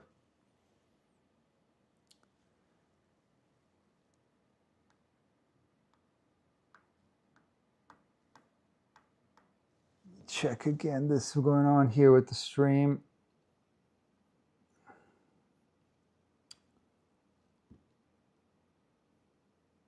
Wow.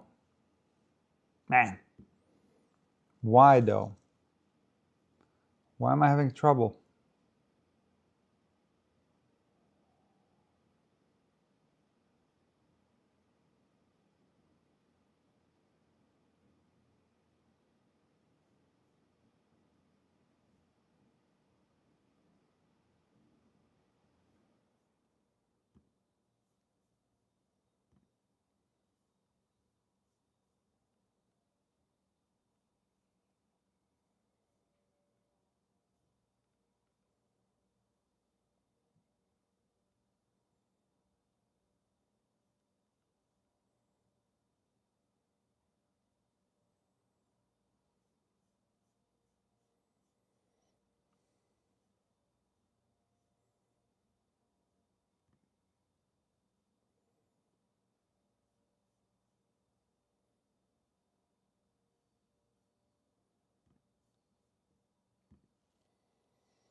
And let court winner from Paolini, love 15.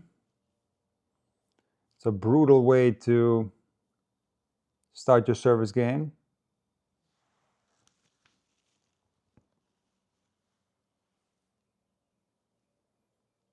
Eala with the ace, 104. Good speed on that one.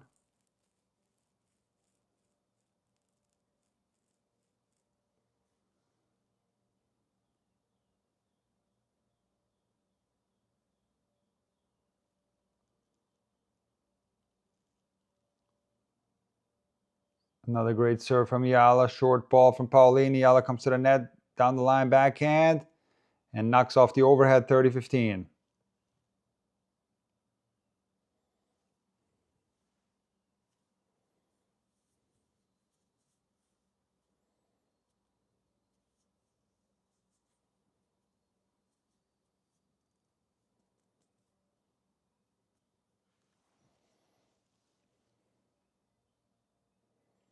Second serve for Eala.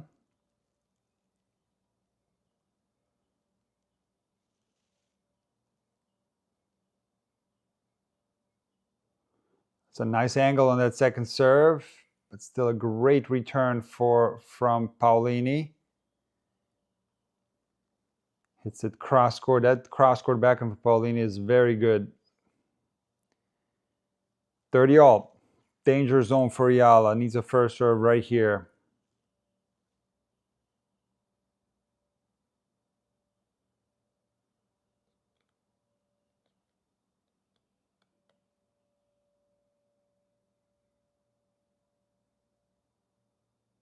Forehand slice from Eala.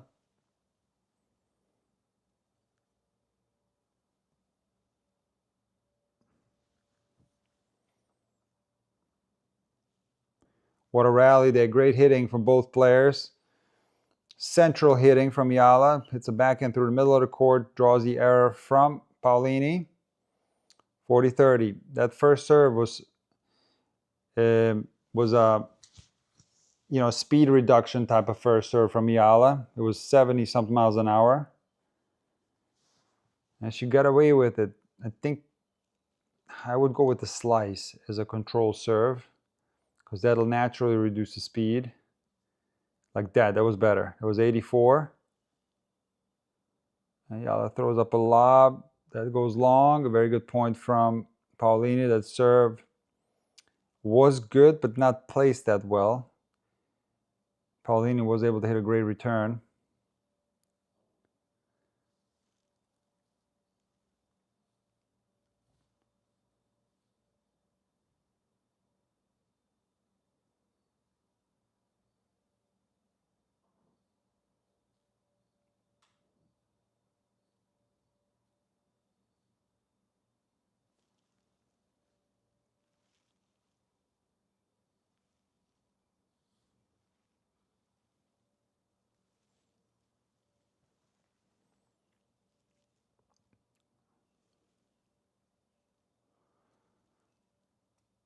And well-placed serve from Eala, although somewhat soft. It's a good return from Paolini, and then Eala presses a little bit on that forehand, goes cross-court, overhits. It's a break point opportunity for Paolini. This is huge right here. Eala needs a first serve very badly. Doesn't get it in, it slows it down and doesn't get it in. Second serve.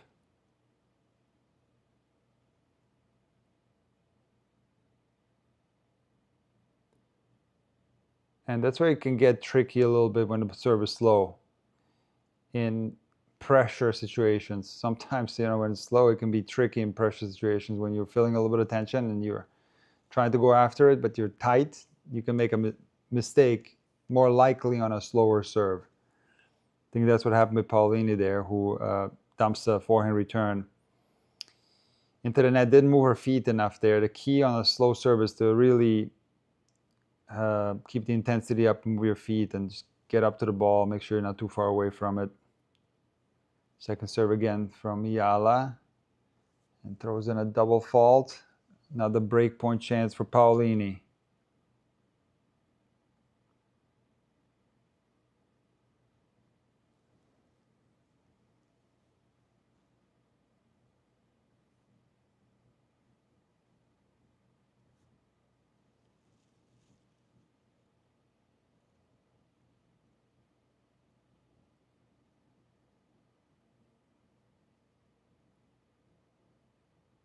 And a strong rally from Paolini. Eala overhits her backhand.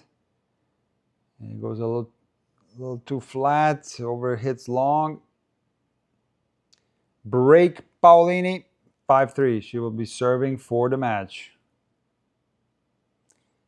And she's been serving well the whole set, Paolini. So let's see if she can serve well here. Doesn't mean that, not a guarantee that she's going to serve well when she's serving for the match. That's the difficulty of tennis. It's all about pressure. It's not an easy game at all. Second serve for Paolini.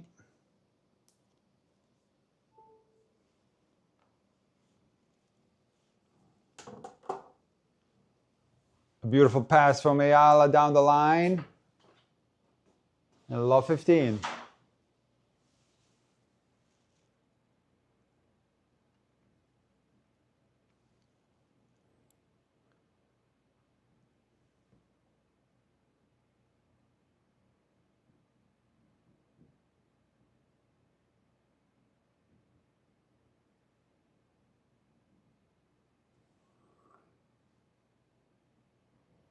Second serve.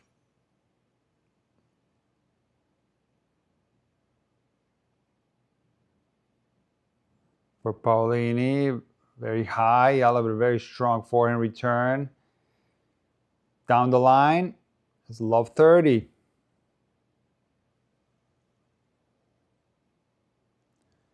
Pressure is immense right now. Both players.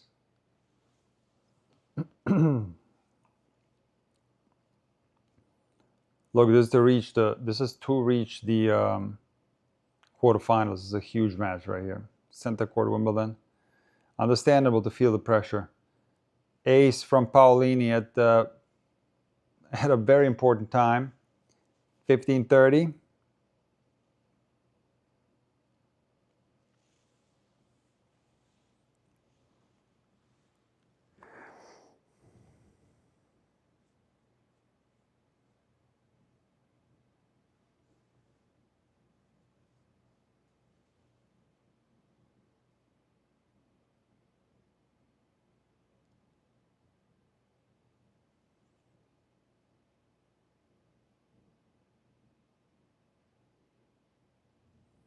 That's a good second serve from Paolini. The kicker, but like just a lot of height on it, you know, and depth. It's a quality kick right there. Draws the backhand return error from Eala, 30-all.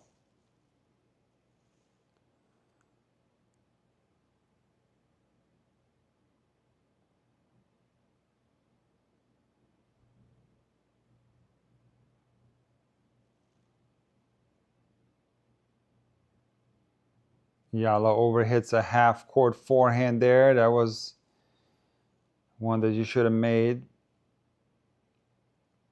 She gave this point to Paolini. 40-30.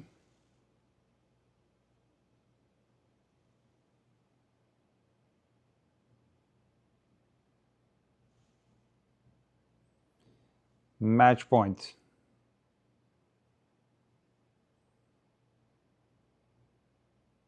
And there's the match for Paolini. Such an important win for her to try to get back to the place where she once was, which is at least the top 10, potentially top 5. Very important win. And certainly she's going to be one of the players with a chance to go very deep in this tournament. But take a look at my draw that's completely destroyed. Hold on, where's the other one? 1 second. We're going to check who Paolini is playing next. Where's the other one? Hold on a second. Oh, there it is. This one is even worse, eaten up pretty bad, but where is Eala? Okay, so it's Kostyuk. That's going to be tough, but not impossible for Paolini. She can make Kostyuk's life very difficult out there. I mean, you would think that Kostyuk would be the favorite, the way she's been playing. But again, Paolini is a phenomenal player, capable of doing big things on the WTA Tour. You know, finished 2024 ranked 4 in the world, 2 slam finals. That's not a joke. That's serious stuff right there. And even finished last year top 10, was 8, made the WTA finals. So she had a good year last year, winning Rome. So there's a big time player who had a drop in form this year. You know, there could have been some injuries that I'm not aware of. Who knows? You never know. But this is the road for Paolini to get back where she once was. And I think she can do big things here at Wimbledon. We shall see. That Kostyuk quarterfinal will certainly be very interesting. The problem with Alexandra in this match was, again, I don't want to sound like a broken record. I mean, I have a linked right here, Eala serve analysis. The first serve percentage, because the biggest hole in the Eala game is the second serve. It can be attacked, and it was attacked today by Paolini, both with the forehand and the backhand. And to read you the serve percentages, in set 1 was 50% for Eala, set 2, 63% for Eala, set 3, 54% for Eala. So it doesn't take a rocket scientist to figure out what's going on here. She needs to get back to the drawing board, do the work on her serve, keep improving. But this is maybe one of the best tournaments that Eala has played ever. She's a phenomenal player, so fun to watch, so versatile. Even in this match, I thought Eala played great. From 1-4 in the first set, where she held that game, she pumped herself up, all the way to the end of the second set, I thought Eala was playing well.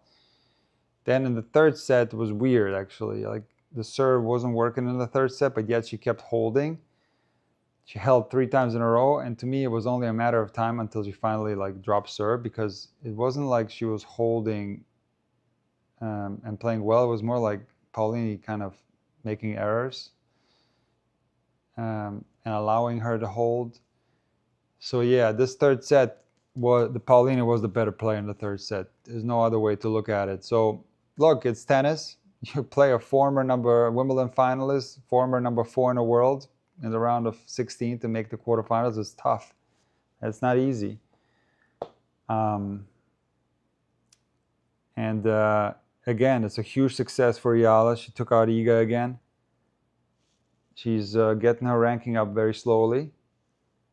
I want to, just because there's so many Filipino fans in my videos, and videos with Eala are getting crazy amount of views, way above average. Like, the numbers are crazy. So I really appreciate you guys. I want to thank you guys for being in my videos. I want to thank you guys for leaving comments. You guys are so nice. You're so sweet. I try to answer the comments. I try to get to all of them if I can.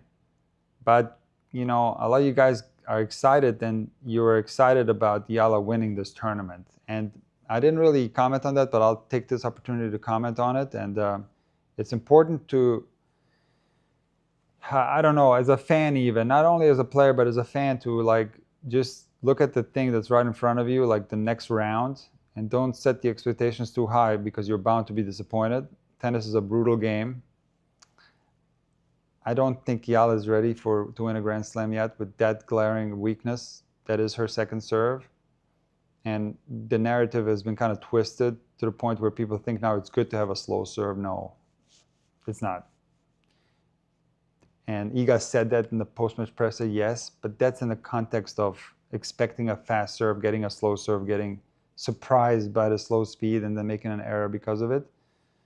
It doesn't mean that serving slow is going to create problems, just as a general thing. Certainly some players might have issues with slow serves, other players might not. They're going to blast you off the court. So it's not an advantage, okay? If you're deliberately slowing it down and you're switching from fast to slow, that's different than always having a slow second serve, which is a weakness, no doubt about it. With that weakness, it's impossible to win a Grand Slam tournament. It's impossible. So that needs to be improved. And I think Eala's realistic goal should be top 20. I think she is capable of reaching top 20 this year. She keeps playing well. She's already, I'm going to check her live rankings, but I think she's already top 30 now. I mean, she used to be top 30, and then she couldn't defend all her Miami points, and she dropped to like the high 30s or even the low 40s. Oh, great. Battery dead. Hold on a second here. 1 second, guys. I'll pull up the live rankings in a second. Give me 1 second. Live rankings WTA. We'll tell you exactly where she is. She is 28, so it's a new career high for Eala. 28 in the world, new career high. The previous career high was 29 in the world. So she's on the right track. She's top 30. Let me just read to who's ahead of her, just so you know the difficulty of WTA Tour. So it's Potapova 27, Navarro 26, Fernandez 25, Mertens 24, Keys 23, Valenska 22, Boskova 21, Kalinskaya 20, Alexandrova 19, Schneider 18, and you can keep going. Do you see the quality of the level of the top 30 is insane. So I think a realistic goal for Eala is top 20. Now that she's top 30, she's not that far away from it. It's doable. And yeah, don't set the expectations too high, even as a fan, or you're going to be disappointed. And just enjoy every victory, like many of you do. And she's a fantastic player, fun to watch, super versatile, very talented, and a hard worker, big fighter that's going to continuously get better, because as I've said in my serve analysis video, Eala's serve has already gotten better. It's going to continue to get better. So she's still very young. She's got so many years ahead of her, and she's going to do well. So that's that, guys. Okay, you know what? There was a question that I promised to answer. So who was that? Who was that had asked something about height? I don't remember your name. You asked the height, something about height. Let me try to find it. It can't be that far away. Hold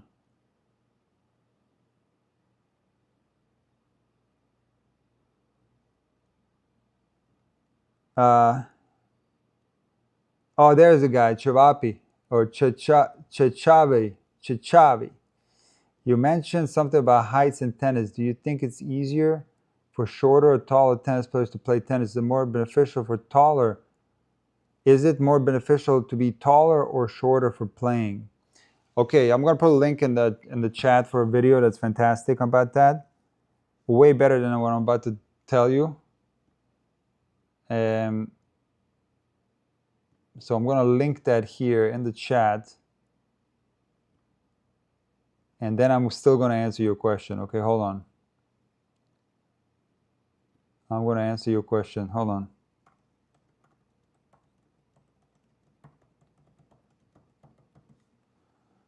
I am gonna answer your question. Okay, this one is more on the serve in particular, this video, but it's a great video. I do recommend you check this one out. I'll link it.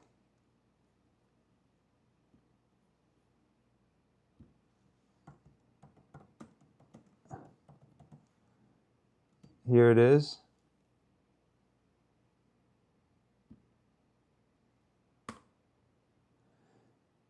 Where is it? Oh, there it is. Okay, this is height in tennis. Check that one out, guys. I can't pin two things. The Eala serve analysis is pinned. So click on this, save it for later. Whatever you need to do, but let me get into this. Height in tennis. Do you think it's easier for shorter or taller players to play tennis? So when you say tennis, there's different things that happen in tennis. So there are strokes. Some of them are going to be easier when you're taller. And then there's movement, which can be, certain things can be easier when you're taller and easier when you're shorter. So let's just say like movement for a lob, easier when you're taller. Movement for running down drop shots, changing directions when you're wrong-footed, easier when you're shorter, okay? Overheads and serves, obviously going to be easier for taller. Handling low balls, easier for shorter. Do you see what I mean? Like, there's going to be certain advantages for both tall and short. At the end of the day, it kind of all evens out. Certainly, there's an optimal height in tennis. And I did a whole study on this. This is going back to like 2019, I think. I still have it. I might do a new one where I counted up all the players in the top 100 WTA ATP. I averaged everything out. I looked at like all the number ones in the history.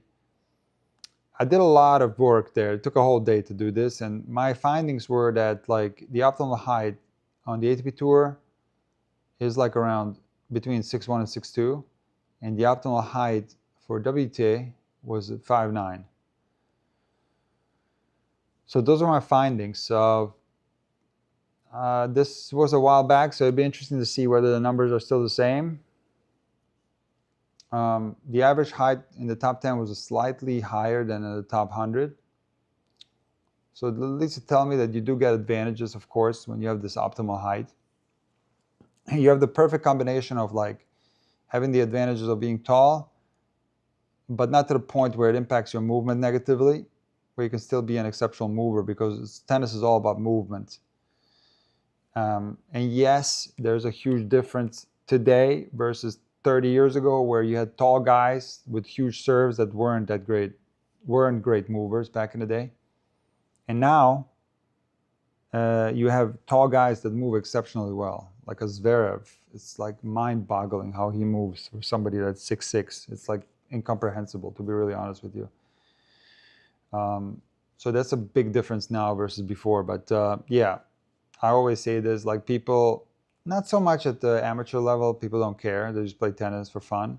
But I used to see this a lot in the when I used to coach high-level juniors, and parents were getting so, I mean, I don't really want to go into the details, but they were like obsessed with trying to make their kids grow because they were so convinced by whoever that unless you're tall, you have no chance. And I kept reinforcing to the parents and giving them examples of players that are on tour, making a living on tour. They're famous. They're in the top 100. They're winning at the highest level. Back then was like the Rohus brothers were, I don't even remember how tall they were, but both were in the top 100, dangerous players. And there's so many examples on the WTA tour. Like you can there's like so many players. A lot of the Japanese players, like some of them are like 5'1", 5'2". There was Lauren Davis back in the day. Like you can be 5'1", 5'2" on a WTA tour and be a elite level tennis player. You can be 5'7", 5'8", 5'9" on an ATP tour and be a top 100 elite level tennis player. So I'm concluding with this that there is no height requirement in tennis. You can make it if you work hard, if you have the right talents that you need. You can make it. It shouldn't be in your head that because you're not tall enough or because you're too tall or whatever it is, that's going to be a limiting factor. You just work, you take whatever you got, whatever you were given, and you work your butt off, and don't worry about that. Like I said in the very beginning of this, you're going to get advantages when you're a little bit shorter. You're going to get advantages when you're a little bit taller. It doesn't matter. So I hope that answers your question, Cevapcici.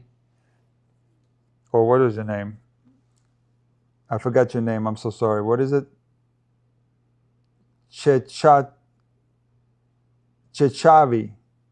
or Tsetsavi. I love your name, man.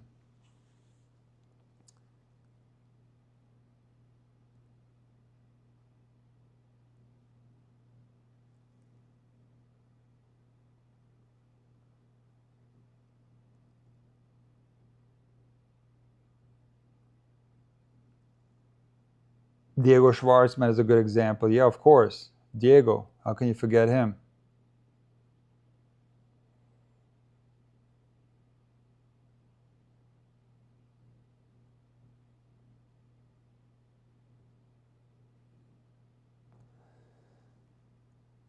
Oh, this is a great statement here. Jovic is a much more complete and talented player than Eala, but no one talks about it. She's only 18 and her performance is unmatched. If she hasn't faced Pegula, she's still been in a tournament. You understand though why Eala is getting more attention than Jovic. It doesn't take a lot of effort to understand that. I don't understand these type of statements. Random tennis gal, Nick, I think you have done well with the draw in this tournament. Listen, it's hit and miss, right? But Eala is getting attention because she's Tsetsa, Svetlana, I'm from Serbia. Oh, I'm so sorry. I'm so sorry. And you're from Serbia. Well, I hope you were laughing when I said that. You know what I was saying. It's just like, I'm hungry, okay?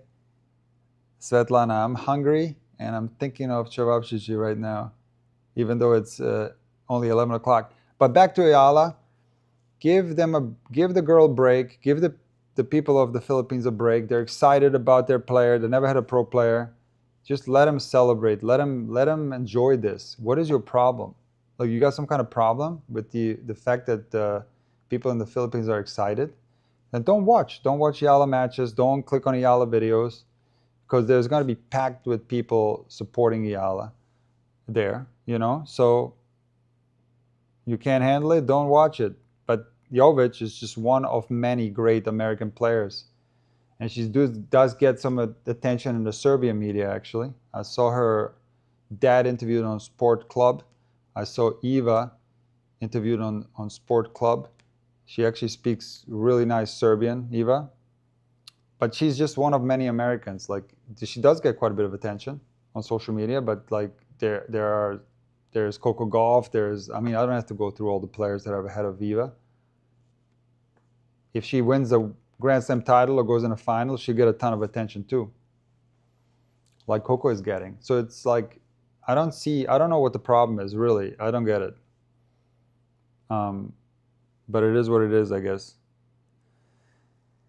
Bright future, good to see you in here. Good to see you in here. Yeah, I'm doing live streams a lot during Grand Slams, during the regular season. And I'm going to keep doing them. John Ver says, Eala serves cost her this match, 100%. 100%. Do you think Bublik can give Fritz trouble? That's tough. If he serves like he did against TFO, I think he can.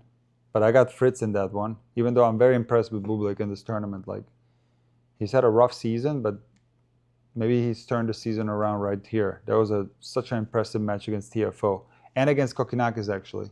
Like, he's like surprised me big time in this one.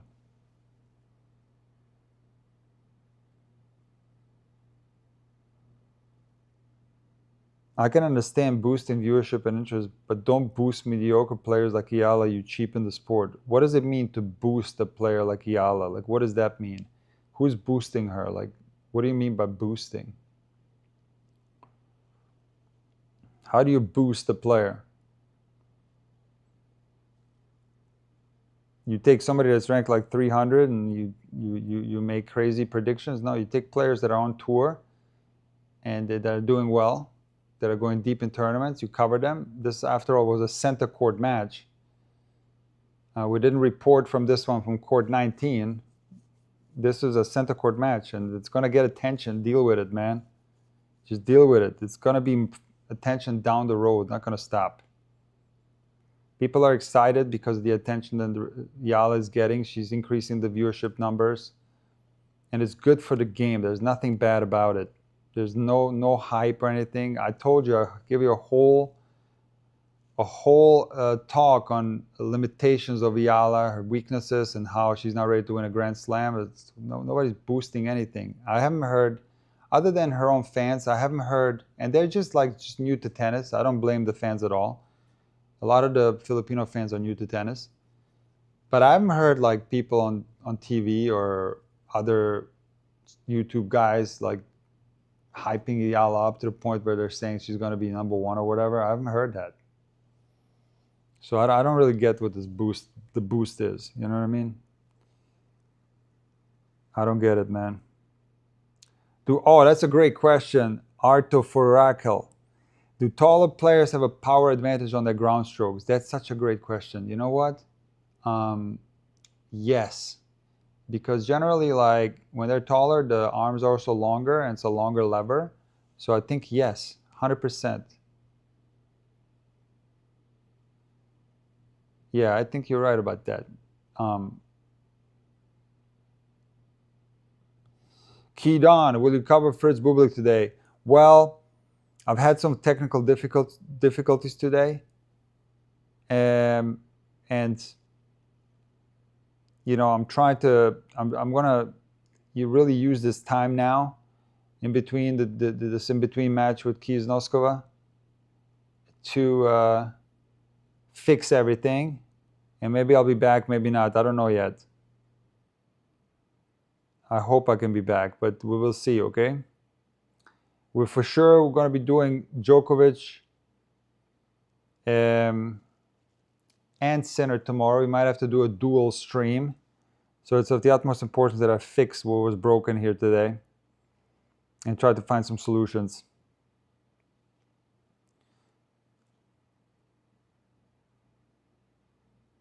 Why is Eala always taped up after a handful of matches? Preventative or curative? Something wrong in fitness? An improper execution of strokes? No, I don't think the strokes are causing her to be injured. It's a professional tennis. Everybody's got pain somewhere. Nobody is 100% fit. Most players don't talk about the pain. Watch the Rafa documentary, understand what was actually going on with Rafa and what we knew. We didn't know anything, it turns out. So there's always something hurting, because this is an absolutely brutal sport that's nonstop. Eala has played every single tournament on grass every single tournament on grass this grass court season. She started in Birmingham, then she went to Queens, then she went to Berlin, then she went to Bad Homburg, and then she went to Wimbledon. That's 5 tournaments. And you wonder why she has a bandage on her leg. There's a lot of tennis. It's not her strokes. Her strokes are fantastic. Something hurts. There's some kind of strain there in her leg or whatever. I don't know. But a lot of WTA players have played through. People don't talk about that enough. The WTA players have a far tougher schedule than the men. A lot of them have played through the entire grass court season. Every single tournament. So that's that.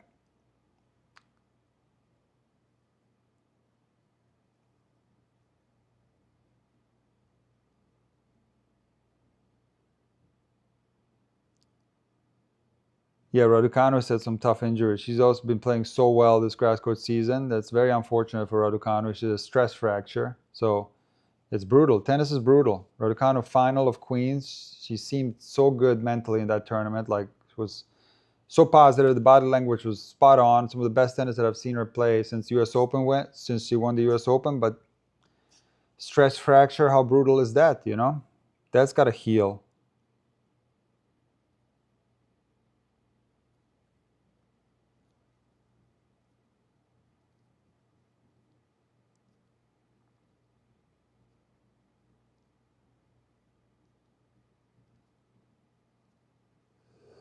Guys, I'm going to get out of here.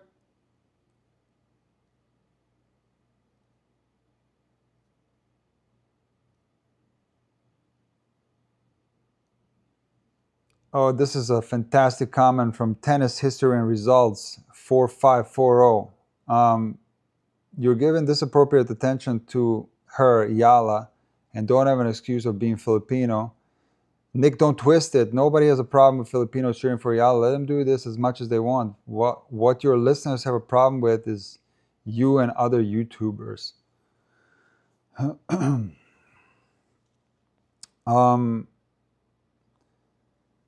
you do YouTube for a living? Tennis History and Results, Dat4540, or do you know how YouTube works? I mean, do you want me to cover Court 18, or do you want me to cover a match that gets like no views, or what do you want me to do? You want me to make a living on YouTube and be able to do this full time, or what? If you don't like Eala, why are you tuning in? What's the point of you tuning in? Just to write that she's overhyped and it's the YouTubers that are ruining everything? Listen, we have to get views on the videos to make a living from this. And we have a choice. We can cover Eala, or we can cover a junior match from Court 18. Then if you don't try to maximize your views on YouTube, you got to be out of here and not going to be doing YouTube full time, and I'm going to be teaching tennis all day. So listen, there's a way to milk it. I get it. If you like make an Eala video every day, but that's certainly not the case. I don't know about other guys on YouTube. Listen, I can just tell you for myself. I cover WTA and ATP evenly. And when there's something big happening with Eala, like making the semis at Berlin, I'll cover it. If there's something big happening, like making the fourth out of Wimbledon, I cover it. I live stream her matches, but I cover like Sinner, Djokovic. I am biased towards Sinner and Djokovic. How about that? Like, that's most of the matches I live stream. Why? I mean, take a look at my views. Like, I covered Berrettini. Now, what was it? There was a match. I don't remember. There was a match that I covered. It was a fantastic match. And it got like 2,000 views. And I was doing it for 4 hours, 5 hours. It's fine. I'll do it. But that's not sustainable long term. I mean, you know, the time is valuable. So I got to figure out like what people want to watch. And what people want to watch on the men's side, they want to watch Sinner. They want to watch Djokovic. They want to watch Alcaraz. On the women's side, it's going to be like, it's weird. Women's tennis is weird to figure out, but certainly there's a lot of people from the Philippines that I watch Eala, and there's a lot of subscribers that I have from the Philippines, and I feel a sense of responsibility to those people as well. And and I'm going to cover it. I'm going to continue to cover it. And I think it's great for the game of tennis when Eala gets attention. What's wrong is to make like, to hype somebody up for no reason, and to put, let's say like if you come here and say, okay, Eala's going to be number one in the world and she's going to win Wimbledon one day, and you kind of like, that would be actually kind of mean towards the fans, especially if they're not that familiar with tennis. So certainly that would be a bad thing to do, but I certainly don't do that. I call it like it is. So it's a thing that you have to be very honest, and I certainly have made that the number one thing on my channel since 2018, that I always speak my mind, that I tell you the truth.